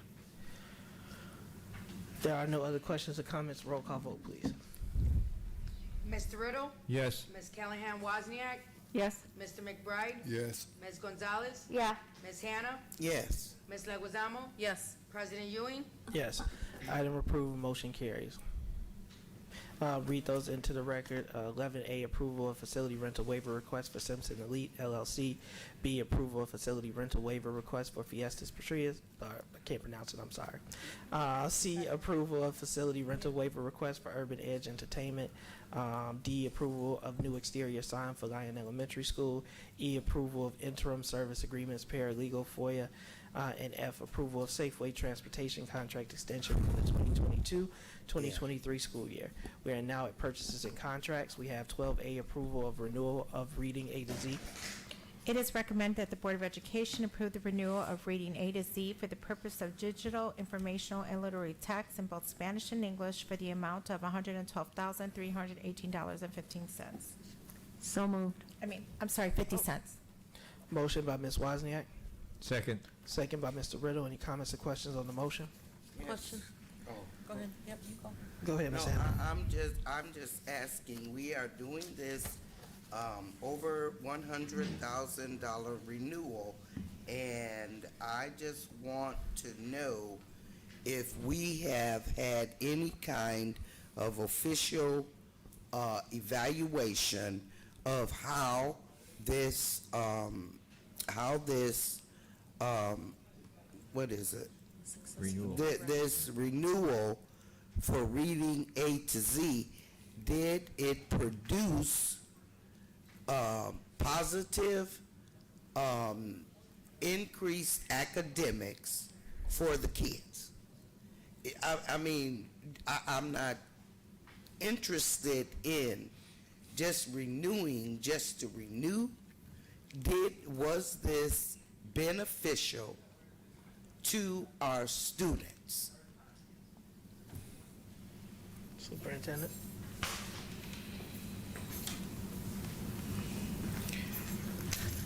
Good evening, Board of Education. My name is Jennifer Rice de la Sanchez within Teaching and Learning Department. And just to the short answer of it, as far as the analytics of cross-referencing it, as far as student achievement, we're definitely in that process of how these books that are online in English and Spanish not only support reading to self, reading to partner, reading to others, as far as our literacy blocks within Daily 5, but it also supports our Amplify and how we progress monitor students. And Reading A to Z are the actual texts that we use across all of our schools to see how our students are achieving. And those are the books that we actually use. Okay, I asked if this renewal, the Reading A to Z, has increased our students' academics. And I'm not even going to go through attainment because you guys don't talk about attainment, but growth with our students. Has this been beneficial for the children? I don't want to know about if it's a support or whatever. I want to know, was this academically beneficial to the children? Yes. And the data to prove that? Will be and has been our Amplify Reading A to Z and Burst data that we use for K through 2. And that's not something that we normally see at the board. We don't see those reports, right? We don't see that. We had it. We used this to show our reading growth through reading levels before our pandemic because it's with our children face to face, and they read books to us, and we progress monitor that way. And during our pandemic, we weren't able to do that because it was all online, and so we went to a different assessment system. And within the board, what we presented is that this is us going back, right, now that we are back in school and we're able to do this one-to-one assessment, and this is what we use. Okay, because I am just going by one of our speakers, and what the speaker's data is showing is that it's kind of not lining up. If you would like to look at I just want to make sure I know how I can support the question. So if it is what you're looking for, as when we had Amplify and Reading A to Z supporting student attainment and student growth, and are we seeing it? All that's passed, and we can show that to you.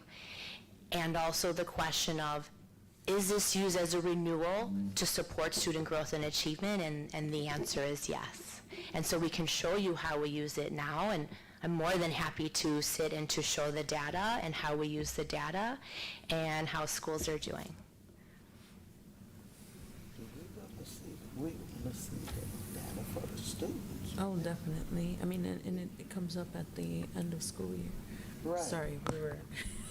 And I don't want Yeah. sidebars, Yeah. right? What is the question was, has this helped increase scores? And again, it's a support is the understanding, and so these are tools.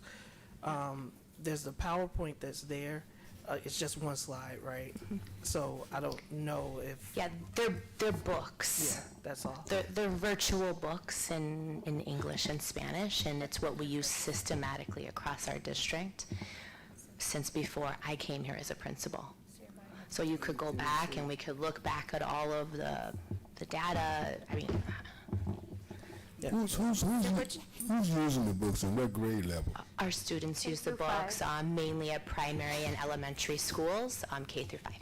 And you know, I think to really get a firm answer of what Ms. Hannah is speaking about, that would really have to come from the teachers. That's my point of view. I mean, and in order for you to know, the teachers have to share that with you, because you're not in the classroom. You don't see what the students are from A to Z, where they start and where they end. But the teachers see that.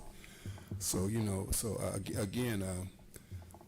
That would be my disposition. Yeah, I'm happy again. This is what I do is I support you, I support the school. So if you let me know clearly what I could do to help and to visualize and to show, I'm happy to do it. So basically, Jen, what you're saying is we're buying books to progress monitor. We're buying books that we use in our classroom. Right. These are access virtual it at books, home. right?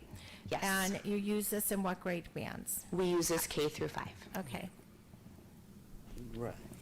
I just wanted to make sure. So These are virtual These books. are virtual books that kids are reading at their grade level, and they're progress monitoring and move them up. So if I can read at level C, then I move to a different one. Right. I just wanted to add that we use these all the way up to 12th grade for bilingual. They come in multiple languages. Can you speak into the I'm sorry. microphone, please? And we use them all the way up to 12th grade for the bilingual students as well, because they have the different levels and they come in Spanish. They're also printable. So many of our teachers during their guided reading, when they're doing balanced literacy, they are printing off these books at the student's guided reading level to provide them that instruction at their current reading level. The teacher uses those books to assess students how they're doing with their instructional level during that balanced literacy block. It's used as an assessment, a formative assessment, almost on a daily basis with our students. Thank you, Ms. Ambrosio. And that's for the bilingual. And in terms of the ELA, okay, is it from what grade level did you say? For bilingual, it is all the way to 12th grade. For monolingual, it is K-5. K-5 and high school. And middle school for bilingual, yes. Okay, I don't like that disparity. Well, From grade to levels? explain why it's called Reading A to Z is that, especially at primary grades, reading levels are lettered. As students get past Z, even during the reading levels, they're also called Lexile. This is two different, right? We got Lexile numbers within 1600 all the way up to high school. It's very common that we switch over and shift to Lexile. But for Reading A to Z specifically, it's about us starting at, print concept, what's the front cover of a book, point to the picture, and those are around A books. And it moves up to C as students' comprehension grows, right? And all their reading levels grow. And so essentially it's not necessarily, it's most students are moving into Lexile, and this is our tool, and it's our resource that we use. Right, and that's wonderful, okay? But when we're asked to renew a contract for $112,000, me personally, I want to see why I'm renewing. If this was helpful to our students. And that's so that's one thing that even within our team, what we always put, and I've heard you, right, that we put how does it directly impact student achievement on each of our PowerPoints. So you'll always have that from our team. Thank you, Ms. Rystel Sanchez. Thank you. Mr. McBride had a question, Ms. Legosamo had a question. Not dismissing what Ms. Hannah is saying, but I want you to understand, I understand better now the concept of the books that you're buying. I'm saying that because I had it myself. We call it SRA. That's what I was going to say. We call it SRA, and because all the way through, I was getting better and better. But there were these books that I was giving me an opportunity to not to be discouraged.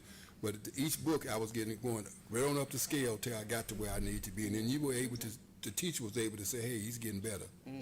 So yeah. Just as another example of how it has impacted our students' reading achievement, I wish Dr. Zahn was still here from Lyon. She had some wonderful numbers that we were looking at our last meeting together, and they had a really intentional focus on their second grade foundational literacy this past spring, and they were doing small group instruction using these very materials for fluency, to help students with comprehension, to help with phonics, and they did a lot of small group work in their second grade, and in their third graders now, and we just pulled their current reading levels and their NWA MAP scores, and more than half of those third graders are now at grade level or above, and so we know that these things do work, and so we're hopeful that the renewal will help support our continued use of these materials.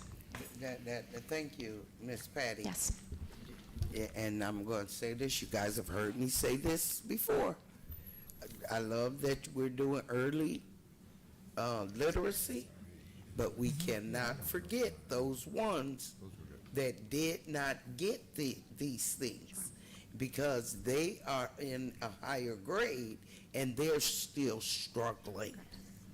And so we need to find that balance to where we're helping those higher level students that did not get all of these supports. Thank you for that, Ms. Hannah. Thank you. Thank you, team. Ms. Leguizamo? Ms. Hannah hit the point on all the questions that I had. My thing also is 563 classrooms. Does that seem excessive? Because this is pre-Lexile, right? So we're transitioning them out of this program and into Lexile. So we should have more of our students into the Lexile program instead of this A to Z. So 563 classrooms, that seems quite a bit. So as far as transitioning into Lexile, it's Lexile is a part of, might not be A, right, or print concept and or reading as far as just naming the front cover of a book, right?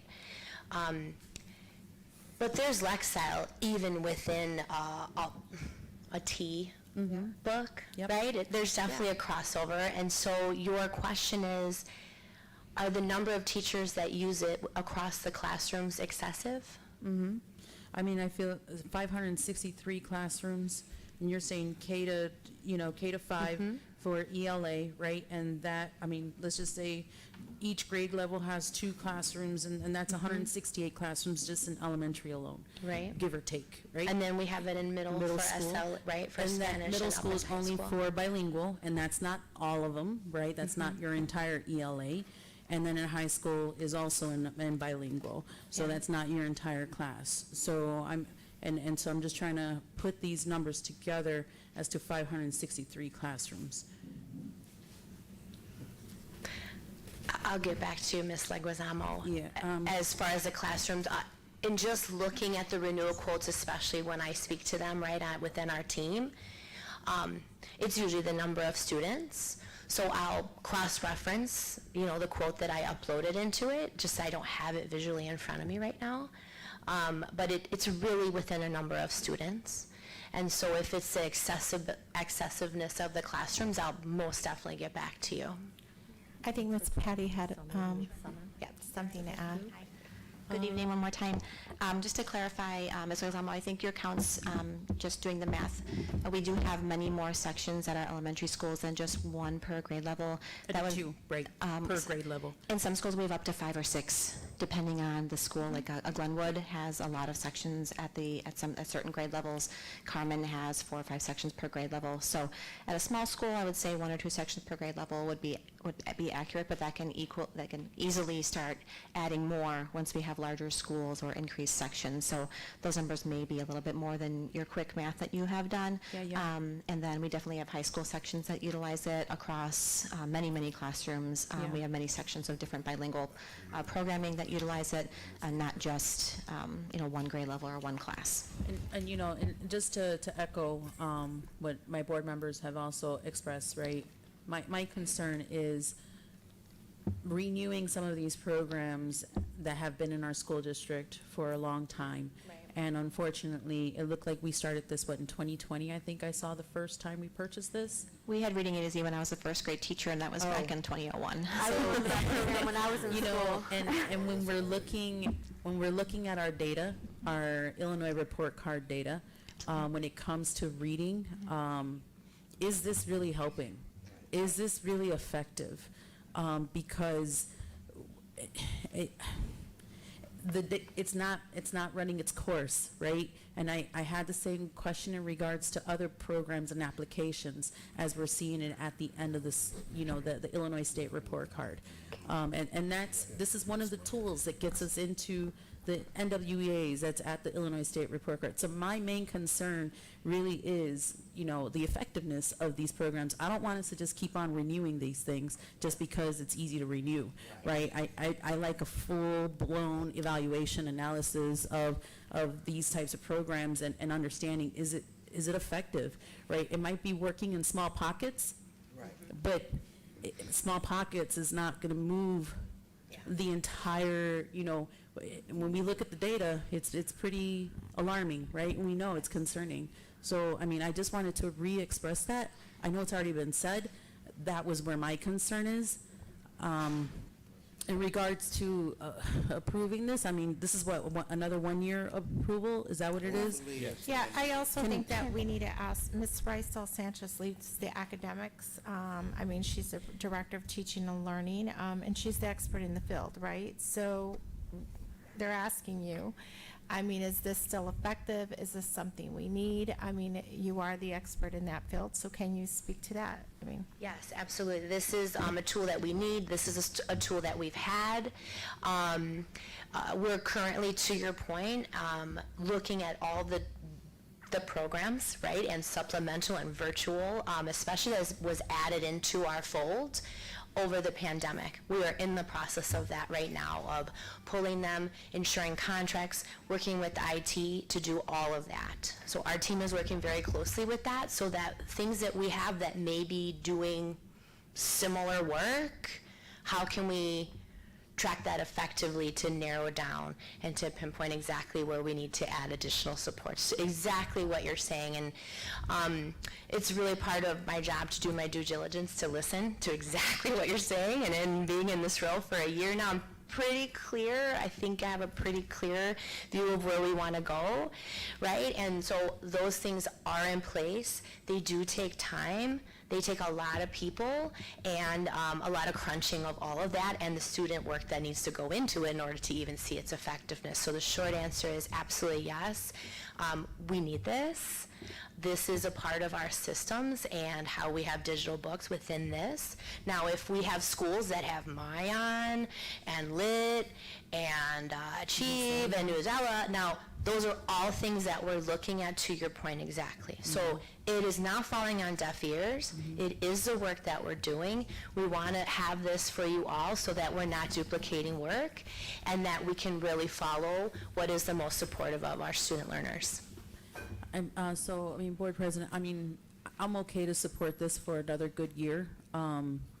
It depends if I'm even going to be on the board next year, but I definitely caution as a full board what this all looks like and what these programs look like, what we've been doing for several years, and what our numbers look like at the end of every Illinois State Report Card, right? We need to start moving when the data is moved, that means it's because our students are performing better and their comprehension is better and their reading is better, and so all of that, right? So we want them to perform at the highest of their ability, and so we can only base that based off of the end product, which is our Illinois State Report Card /reading. So I definitely would love to see the analysis behind that, the data of the effectiveness behind that.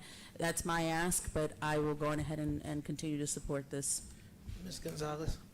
Yeah, I just kind of wanted to share something that helps me think about this issue, because I know where Ms. Hannah's comments are trying to get at, because our students are not reading at grade level, and we know this. But to me, I don't blame it on the books. I don't blame it on the programs that have physical tools that our students can access. I think where students need the support and the staff needs the support is the professional development and how to connect the students to the stuff that they're reading. So reducing the books that they have access to doesn't really help us teach them phonics. That's how I'm viewing it. If they have 50,000 books to choose from, they have more opportunities to learn how to read, and the teachers are, have more flexibility. That's how I'm viewing this.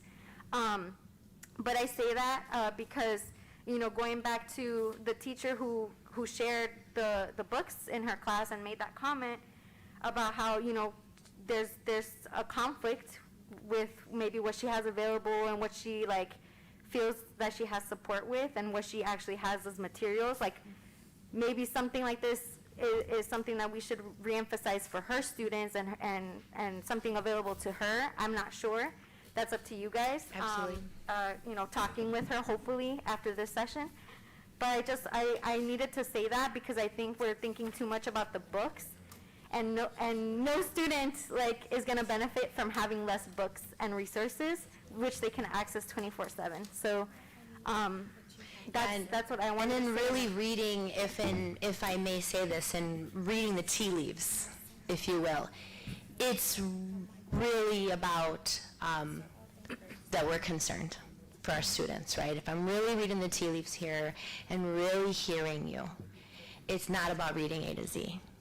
So I understand the questions seem like they're about reading A to Z and the resources that we use as a vehicle and material. But it's not lost on us, know this, and we do hear you, and we most definitely will, right, reach out to her, and we've been there. That's why we're here. That's why we're here for our students. And so genuinely, we want you to know that's why we're here, and that's why we serve this board, and that's why we work hard. And Ms. De La Sanchez, it's about our students and on beyond school, their literacy. That's right. And how we were a part of producing As long as everybody's individuals that will be able to function out their literacy. Yes. Literacy. We want to open doors. Mr. Riddle. Thank you. Okay, since everybody's saying something, I'm going to say my piece. I may be old school, but I know that children still read physical books. Electronic stuff, yes, I've got a granddaughter that does do some electronic reading, sitting there at night with her iPad and reading on an iPad, and she's only 7.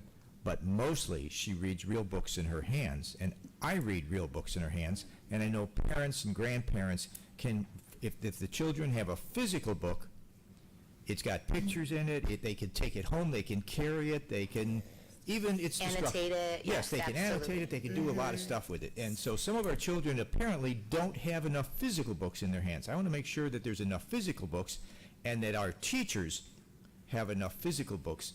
I wasn't pleased to hear about a teacher here who has books that are inappropriate in her classroom for what she's using. So I think I would rather see lots of physical books that the kids have in the classrooms that they could carry home, and not so much spending money on electronic books that may or may not get used, may or may not get printed out, and yet we put out a lot of money. So I think the board is saying all the same things. Let's make sure they have enough physical books in their hands, and that we can even give them books. I know the book place, our church gives out books to kids. There's what's it called? Library.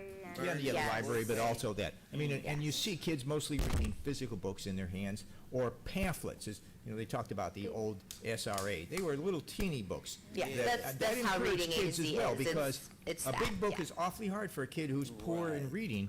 But if there's a small book that he can pick up in his hands and it's got pictures in it, it's even a pamphlet, that's important. Yes. So I've said my piece. Look into that. Real And books. also, we Paper are books. really saying the same thing. If we Yeah. actually go to the balcony view, we're all kind of saying the same thing right now, and that's what reading A to Z Yeah, because we need to get kids excited about reading. I love to pick up magazines. I used to love when I was a kid to get the newspaper at the end of the week. I don't know that we don't do that Yes, anymore. they It's do, electronic. yes. But to take home a newspaper that had, different types of activities in it for different grade levels. Some stories to read. The teacher would read one of those in class, but there was other stuff in there. Right. I still think that stuff is important. I use it with my grandkids. Yeah. They get magazines too. So I think that kind of stuff is still very important. Right. I've said my piece. Thank you. Thank you. Very briefly, it's a both and. So this is one tool. I do want to reiterate that I want to commend this Board of Education for buying a classroom library just a few years ago for every classroom. We're going to continue promoting books. We're going to continue promoting physical books. They're going to follow up with the teacher that came in and did the curriculum mapping. I think we have a lot of information. Reading A to Z is a tool, and that's what it's there for. And so it opens up a world in which, like music and streaming. My grandfather has a CD collection. Those physical CDs are there. I have just as many songs on my phone, right? I can go and do both. But it opens up more of a world. So I'm going to, because when I hear from a lot of staff, is what they don't like is once we get something implemented, we change it. And when I got on the board, that was one thing that teachers always came to me and said. So I agree, we have to look at, is it effective? But when we're talking about just a tool, this is a renewal, and I talk about how things are changing. There's no longer, I buy a class set and keep that for 5 or 10 years. This is, I'm charging you for the renewal. So those renewals are good. Spotify, I pay it every month. That's the analogy. So we're going to see the same thing come back year after year, because now what they're doing is they have us on the hook for the subscription. So this is an ongoing cost that you will keep. You don't pay for the program and own it. You pay for the licensing. And so I do want the board to understand that this is a new way. It's because, like Ms. Sessions said, you used to buy a box set, you had that box set, you kept it in the classroom, and eventually when those materials were worn out, you purchased new material. This is going to be a recurring cost that the Board of Education assumes every year for these licensing materials. So some things will be online, and some of those tools that will be available to teachers will be through licensing. So it won't be a one-time payment. I'm laughing because I thought about us going and digging in the Crazy, yes, archives. ma'am, I know. Okay, and getting things that excited many generations of children when they were children, when we were children. And it caused us to become literate. Like, and I'm going to say, Mr. Riddle, Jeff was talking about it, but the SRA. Sure, the SRAs. Those things were so beneficial. Right. You had pronunciation of words. You had definitions of words. You had to use the words, the vocabulary. You had to read. You had to read. And so all of it was right there in one program. Okay? And that brought many generations, okay, through school. Okay? And we started that in elementary. And that's how come look, I'm dreaming of going to Barbados, because I read about Barbados in SRS. Thank you, Ms. Hannah. Roll call vote, please. Mr. Riddle. Yes. Ms. Callahan Wozniak. Yes. Mr. McBride. Yes. Ms. Gonzalez. Yes. Ms. Hannah. Yes. Ms. Leguizamo. Yes. President Ewing. Yes, item approved, motion carries. 12B, approval of intervention and tutoring services from Hey Tutor. It is recommended that the Board of Education approve the services from Hey Tutor for the purpose of daily in-person intervention, tutoring, and acceleration opportunities at each elementary, middle, and high school for the amounts of $1,672,650. This service will replace varsity tutors. So moved. I second. Motion by Mr. Riddle, second by Ms. Gonzalez. Any comments or questions on the motion? I just want us to be a little bit more mindful of all of the programming, the programs that we're bringing into the district, and especially the amounts of money that we're expending on them. And I'm going to be very, very watchful in terms of how Hey Tutor is doing, because there's a lot of students in our school district that needs tutoring. Yes. And I would just say that we did hear a teacher as well say that they need help. Yeah. And Hey Tutor is another program, and hopefully it will be beneficial to our district. But it is a new program. We're going to give it a try. Ms. And Wozniak. Once, if we approve this, I would like a report in early December about how staffing is going, whether it's up and Right. running yet, because it's a heavy lift to get, 56 Right. staff members onboarded and Yeah, stuff. this is in person. This isn't Yeah. virtual. So it's important that it's in person and it was wanted by the teachers. Thank you. Mr. McBride. You know, I was watching a program last week dealing with pairs and tutors. And this tutors are more than just tutors. Children daydream in school. They look outside the windows. They're talking to their friends. Sometimes they, and all kind of anxiety. But when you have a person Right. sitting with a student, there's a relationship where the student's attention span becomes totally different. They got a friend now that they can sit down and talk to and work through whatever issues that's going on in their psyche to try to get the job done, as we consider what we claim reading, writing, and expectations of learning. And that, when you got a body sitting there next to that student, that helps. Also, they talked about IEPs. Who else better understands the student than somebody that's with the student all day long, looking at whether they hungry that day, whether they acted out that day, whether they had issues with their parents that day. That tutor is more than just a tutor for academics. So I think the idea of, I'm listening to your name, Mr. Cesario, when I told you last week, I thought that was a great idea. As I was watching that program, all those things encompass a tutor. So for me, I could have used a tutor because I used to act out in school. But if I'd have had somebody sitting there talking to me, maybe I wouldn't have been able to act out. So the tutor is important. I just want to say that. And, thanks for your hard work to going out there to find it, because once again, we always talking about academics. We've been talking about it with books tonight. The bottom line to it is that a tutor can't do nothing but enhance the idea of a kid learning. That's all a tutor can do. Thank you. Yeah, very briefly, one of the things as a board I want the community to know through education is we help with the budget. One of the things we did last year was put a lot of money towards tutoring. What we heard from our teachers and our staff is at the end of the day, I can't physically stay later. I'm tired, I'm beat up, I'm demoralized. I can't, right? I have my own family at home that I need to tend to.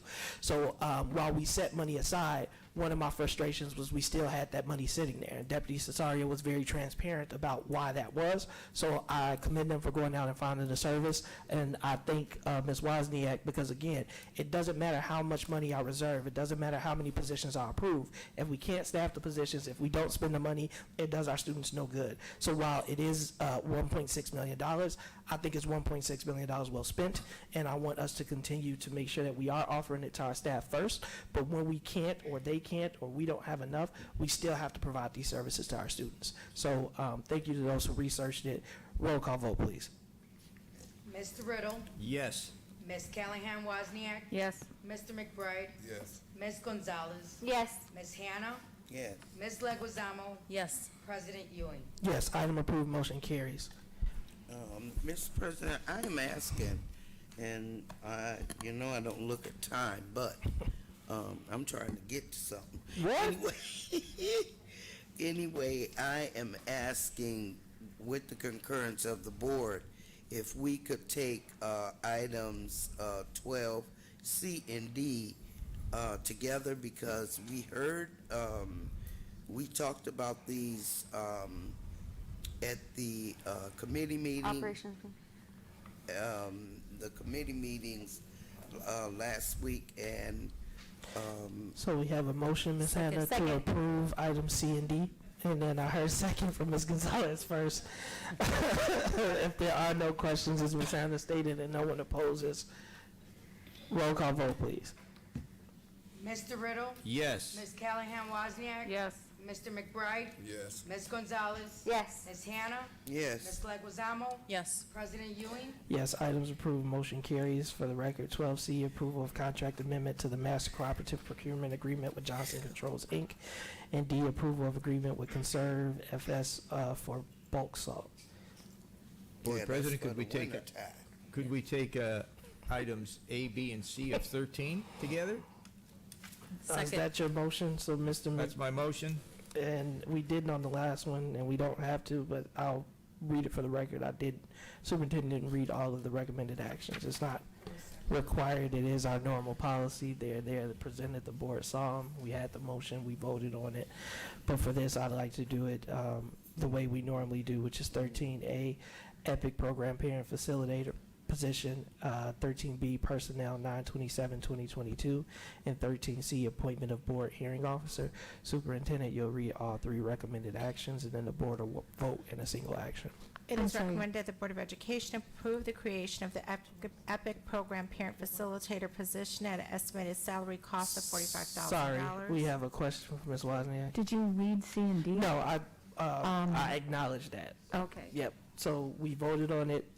Robert's Rules is our own governing agreement, so it's still legally binding, is that correct? But it was a difference in procedure. We voted on it. We had the recommended action. It's there. Yeah, so we're good, Ms. Wozniak. It is a procedure. We're doing it the right way this time. Okay. Mm-hmm. Yeah, who was the second on that? It was Ms. Leguizamo. Me. Yeah. You said Gonzalez. So, Superintendent, if you can restart with the EPIC Program Facilitator position. It is recommended that the Board of Education approve the creation of an EPIC Program Parent Facilitator position at an estimated salary of $45,000. Item B, it is recommended that the Board of Education accept the administration's recommendation to approve the appointment, accept the resignations as found on schedules F988 and L936. Item C, it is recommended that the Board of Education approve and appoint Mr. Edward Wong III of Delgado Law Group as the Board Hearing Officer for student discipline and suspension appeal cases and employee cases as need arises. All right, we got a motion and a second. Seeing as there were no objections to taking these as an item, roll call vote. And while we do the roll call, if we can get the administrative appointments, and then I do believe Mr. Wong is in the audience as well. Roll call vote. Mr. Riddle? Yes. Ms. Callahan Wozniak? Yes. Mr. McBride? Yes. Ms. Gonzalez? Yes. Ms. Hannah? Yes. Ms. Leguizamo? Yes, and welcome. President Ewing? Yes, item approved. All three items approved. Motion carries. With very enthusiastic, we do have an administrative appointment tonight. I would like to introduce Ms. Barry Schwartz, who previously served as a teacher behavior specialist. She is now receiving her dream job. She made me say that. And Mr. McBride, she will still pick your mind and ideas from you.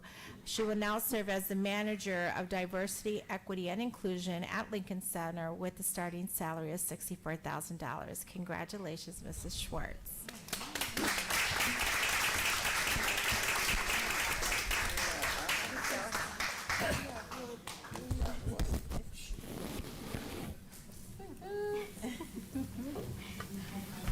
Right. All right. Congratulations.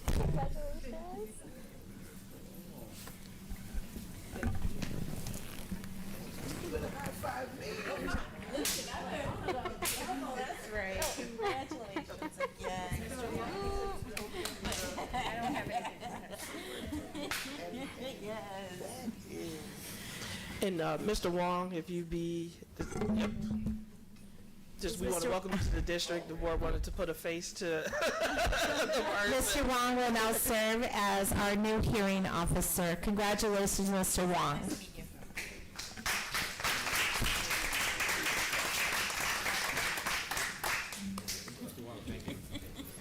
Okay.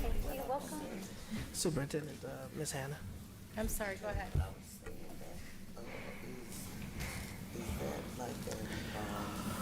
Next up, we got item financial reports for 16A.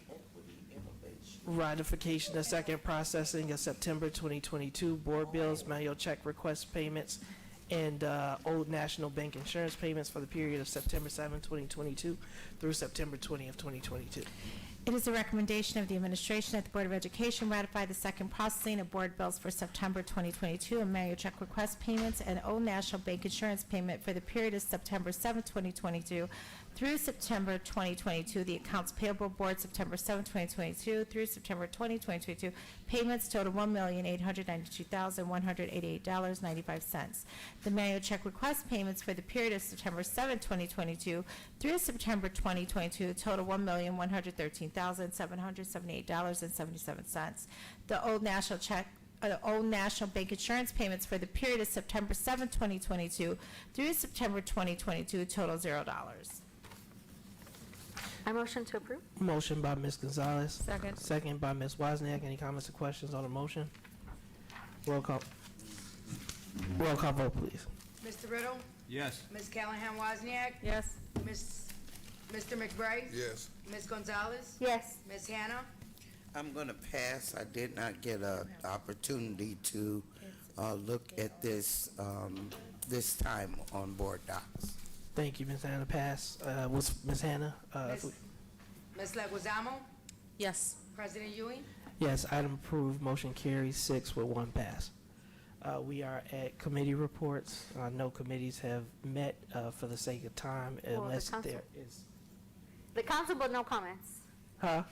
The Equity Council did meet, but no comments. Okay, yeah, so if you guys, there are meetings that are happening, if you can hold your reports unless it's time sensitive, we will continue. Delegates report, do you have one, Ms. Hannah? I do, and I'm going to use my delegates' time to talk about the Right to Read Act and this wonderful opportunity that we have to be included in a hosting committee for Waukegan. And this is something that is eventually going to go nationwide.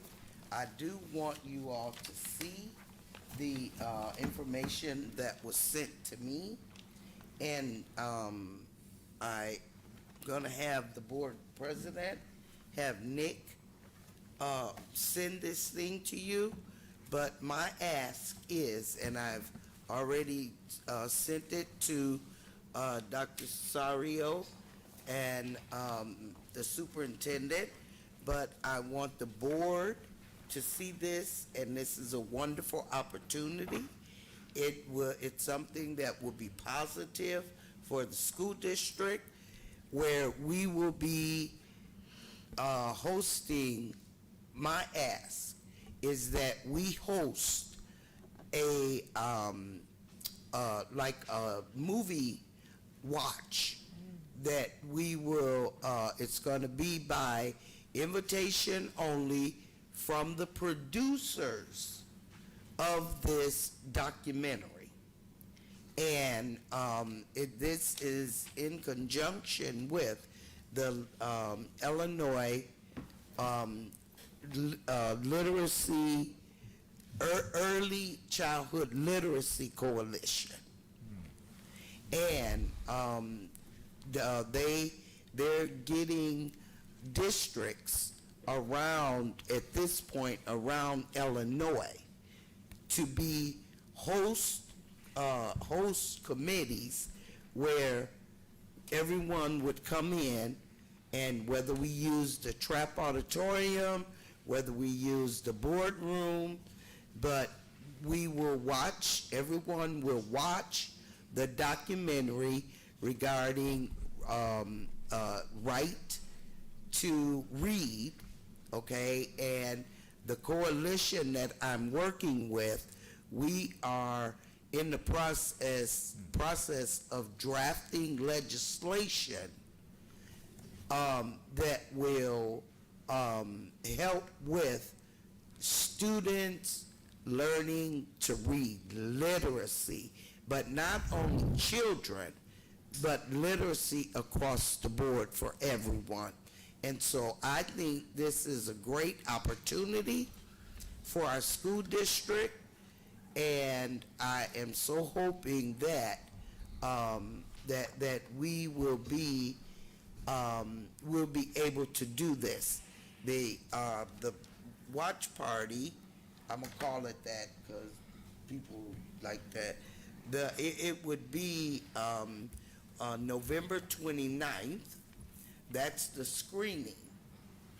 And after the documentary is shown, then there will be the Illinois Literacy Zoom panel, and we'll be able to interact and ask questions with the panel, and also they are affiliated with Stanford University, Berkeley University, and the only cost, and this is going to be across the state.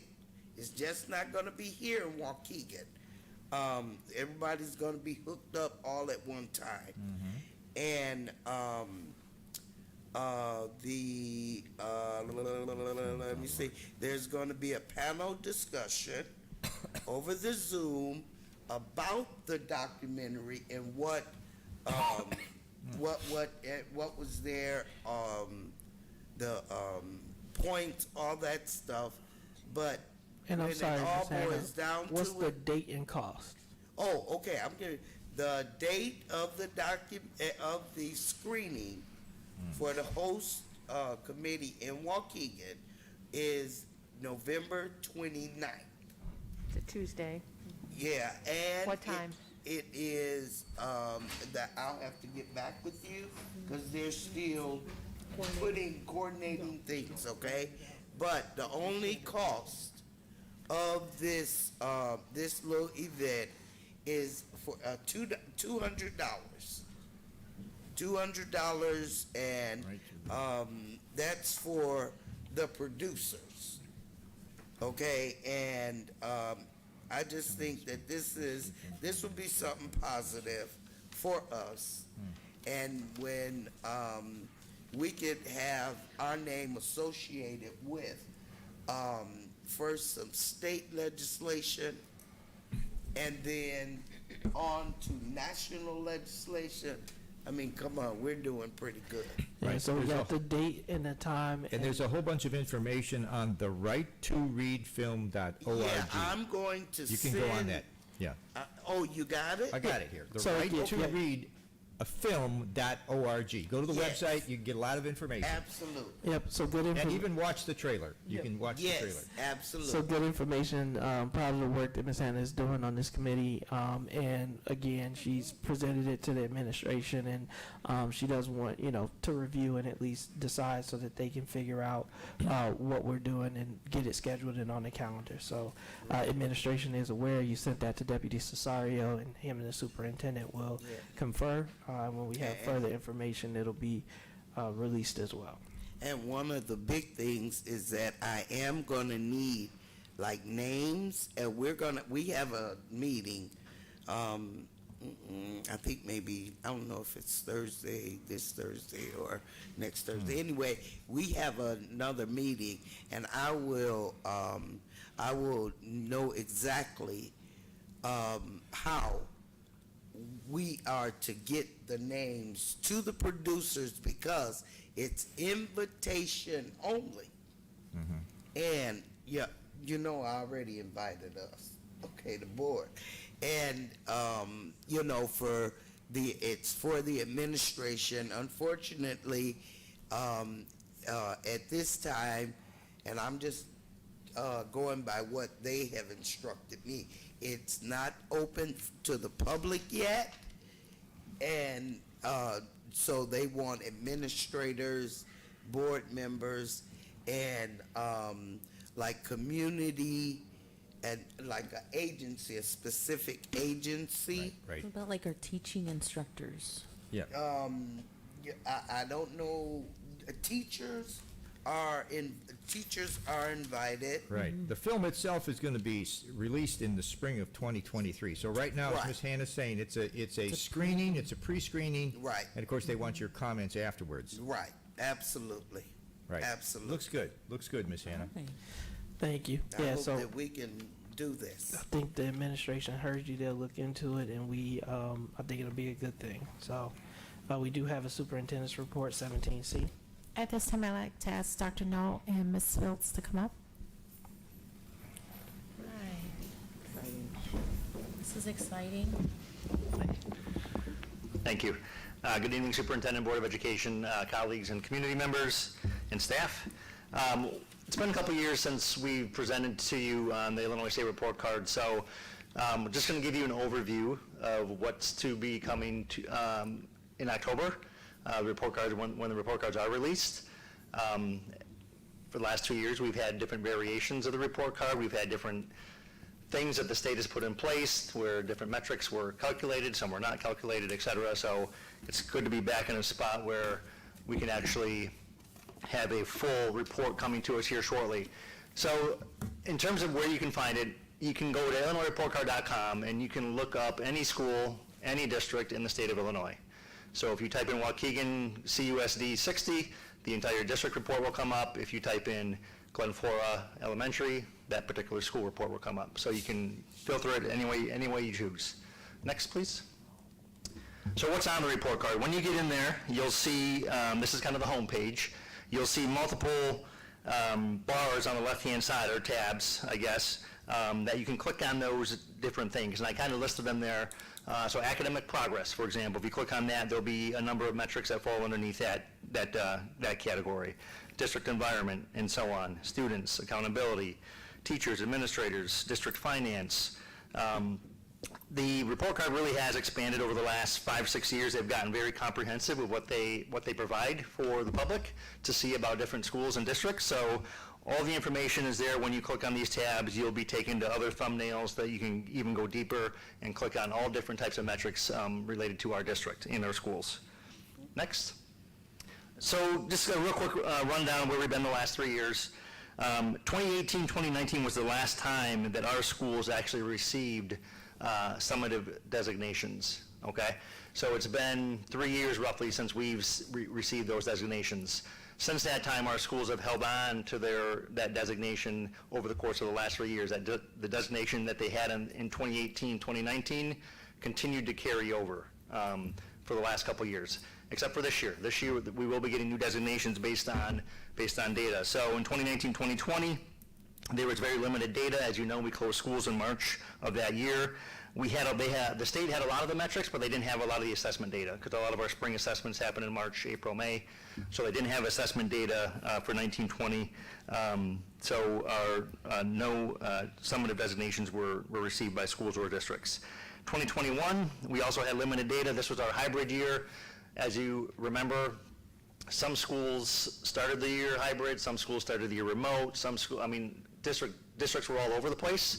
So again, ISB decided to not make that a summative designation year as well because there's limited data. Some of the data that they did calculate, they calculated, but they had concerns about it because of inconsistency with attendance, inconsistency with students being on quarantine, inconsistency with, staff and teachers being available in schools and those things. So there were some calculations that were done, but a lot of them had little asterisks by them because they didn't really want people to read into them too much.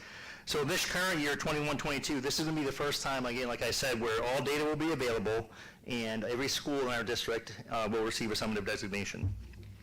Just wanted to take you down that road where we've been the last couple years. In terms of our ESSA designation categories, they haven't changed. So there's 4 categories that the state assigns to schools. There's an exemplary category, a commendable category, targeted support, and comprehensive support. And all these designations are determined by multiple measures of school performance. There's usually academic measures, and there's also non-academic measures that contribute to these designations. Next slide. In terms of the elementary and middle school indicators, these are the metrics that are used to determine our elementary and our middle school designations. So if you look at the academic indicators for both elementary and middle, you'll see that there's a huge emphasis on the IAR in terms of ELA growth and math growth. Proficiency is in there as well. We have the English learner progress towards proficiency exam, which is our access exam, and then the science exam as well. So those are the academic indicators, and I put in there also their weights, so you can see how each one of those is weighted. In terms of school quality indicators, chronic absenteeism, and then our climate surveys, our 5 essential survey is what that refers to, make up the school quality indicators. So those 8 different indicators will determine what our schools, ultimately what their designations will be and how those schools performed on those different indicators. At the high school, it's similar, but the assessment, of course, is different. At the high school, the majority of their indicator is focused on graduation rate. So 50% of the high school designation is based on graduation rate. We do have the SAT test there in terms of ELA and math proficiency. Same with access and our science proficiency, as you saw in the elementary and middle schools as well. And then the non-academic indicators, the school quality indicators, you have chronic absenteeism, which is 10% freshmen on track, and our climate surveys as well. So that is the breakdown, again, with the weights for how the high school designation is calculated and determined. So the current, I said a few slides ago that schools have not received an updated designation for some years now. So this is where all of our schools currently stand.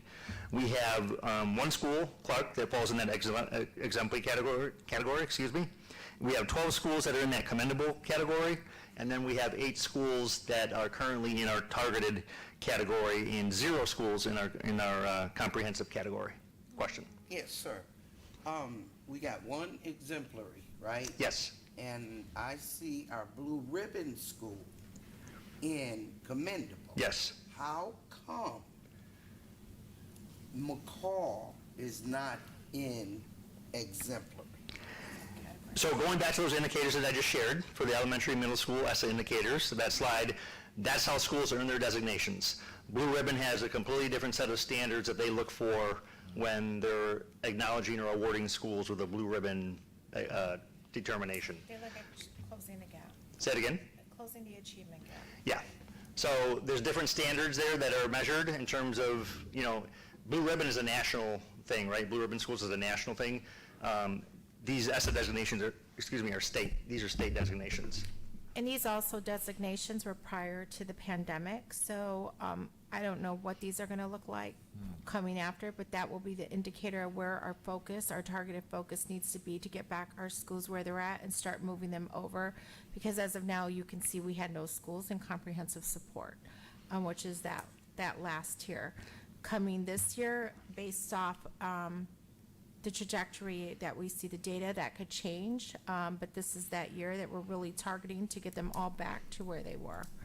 Go ahead, Dr. Noel. And if a school has a targeted designation, there's usually one student group or 2 student groups that they consider their priority student groups, that particular school has to really kind of cater their supports and resources to support to kind of get them back into that commendable category, or exemplary, of course. All right, next slide. Some new things that you'll see on the report card this year that we haven't seen in years past, and Tasia's going to speak to this first one at length, is the Equity Journey Continuum. The state has added this to the report card this year. She's going to explain to you how they calculate that, what they look at when they're determining what that looks like for our districts and their schools. The annual summative designation, again, returning for the first time since 2019, so all the schools are going to get that. There's a career and technical education portion of the report card now that focuses on CTE, not only CTE participation, but CTE concentrators, and those are students that take multiple CTE classes. Assessment data, they're going to give us a metric this year on the percentage of students that did not test on some of those major assessments. Teacher certification, they're going to be looking at a number of nationally board certified teachers that our district has, and they're also going to be looking at the number of teachers in the district that have gifted endorsements as well. Okay, so those are the other things that they're going to be looking at that you'll see on the report card this year. Next slide. So in terms of a timeline, Currently, right now, districts have the opportunity to review data that's there and that's been provided by the state and verify some of that data. So if we acknowledge any discrepancies, we have the opportunity right now to contact the state and let them know that, there's something here that, may be off or doesn't jive with some of our numbers, and then they investigate that further. We have till the 30th to do that, so that ends this week. On October 3rd, the superintendent will gain access to our district's report cards. All right, so she'll be able to see our schools and how they performed as early as October 3rd. The media will gain access to those on October 20th. All right, so they get a chance to, look at those, and, usually you'll see stories that come out about districts from local media outlets about how their district performed, et cetera. And then all the reports become public on October 27th.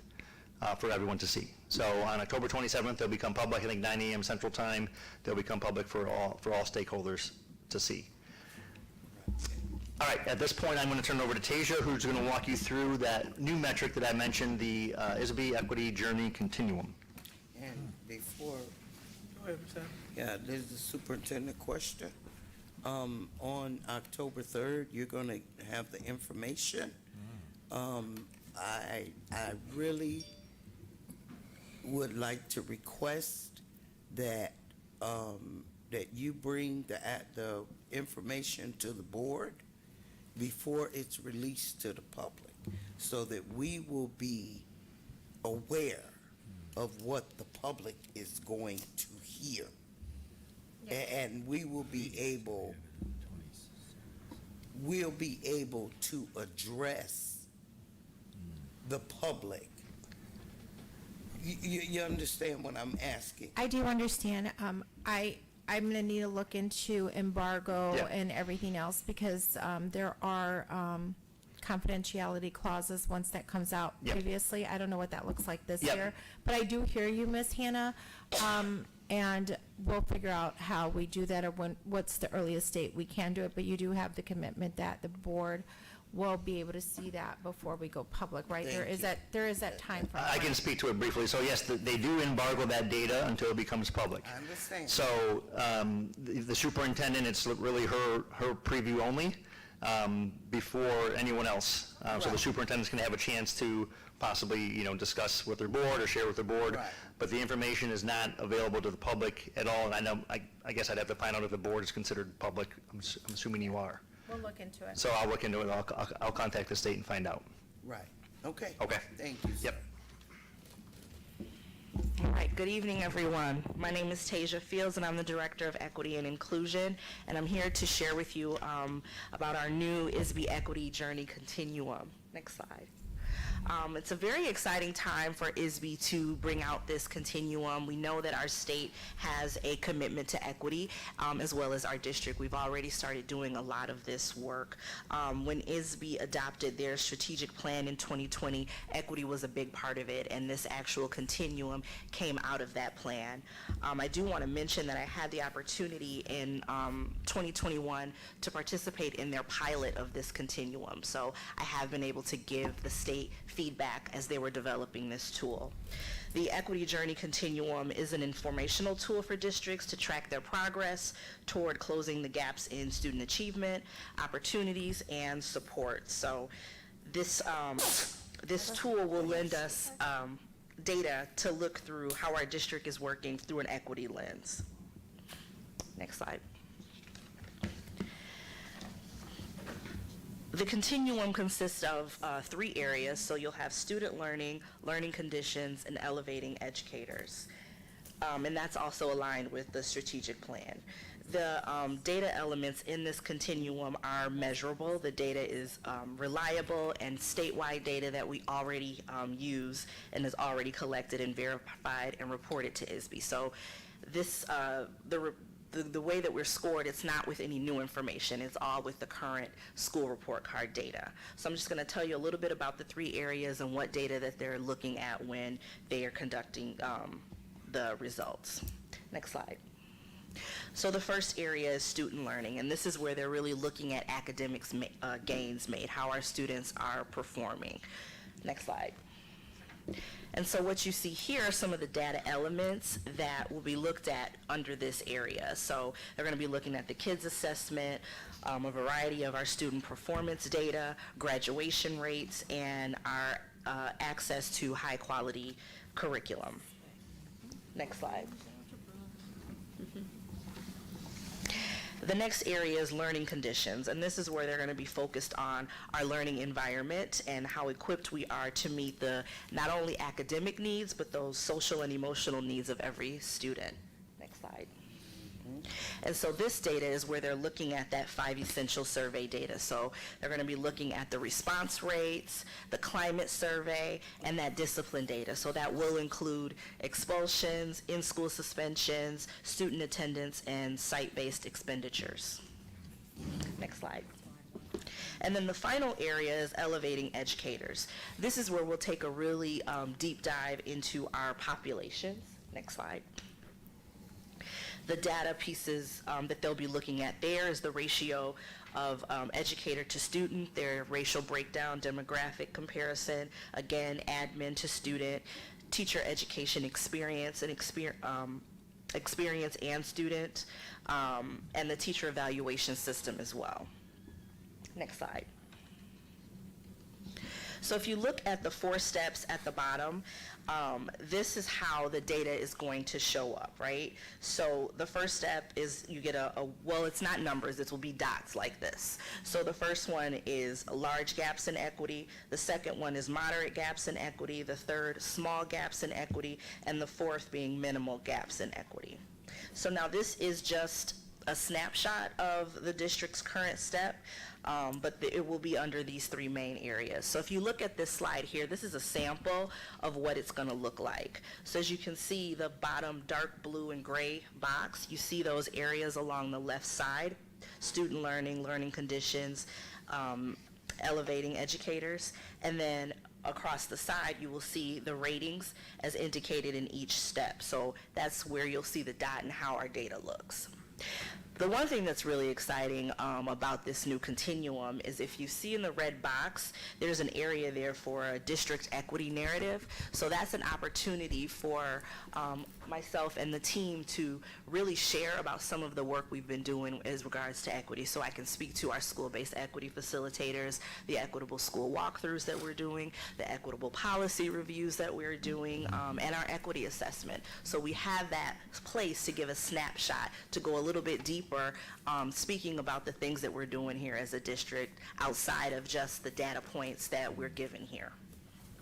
Next slide.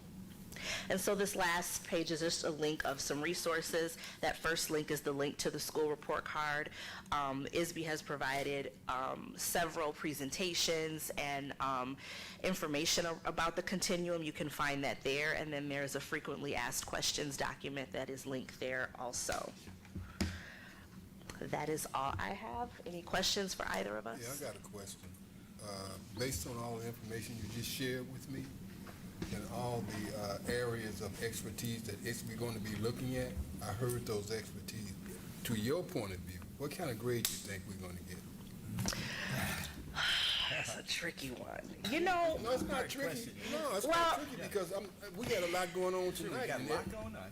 I mean, in terms of individuals coming up doing presentations and plus what I've been hearing over the years.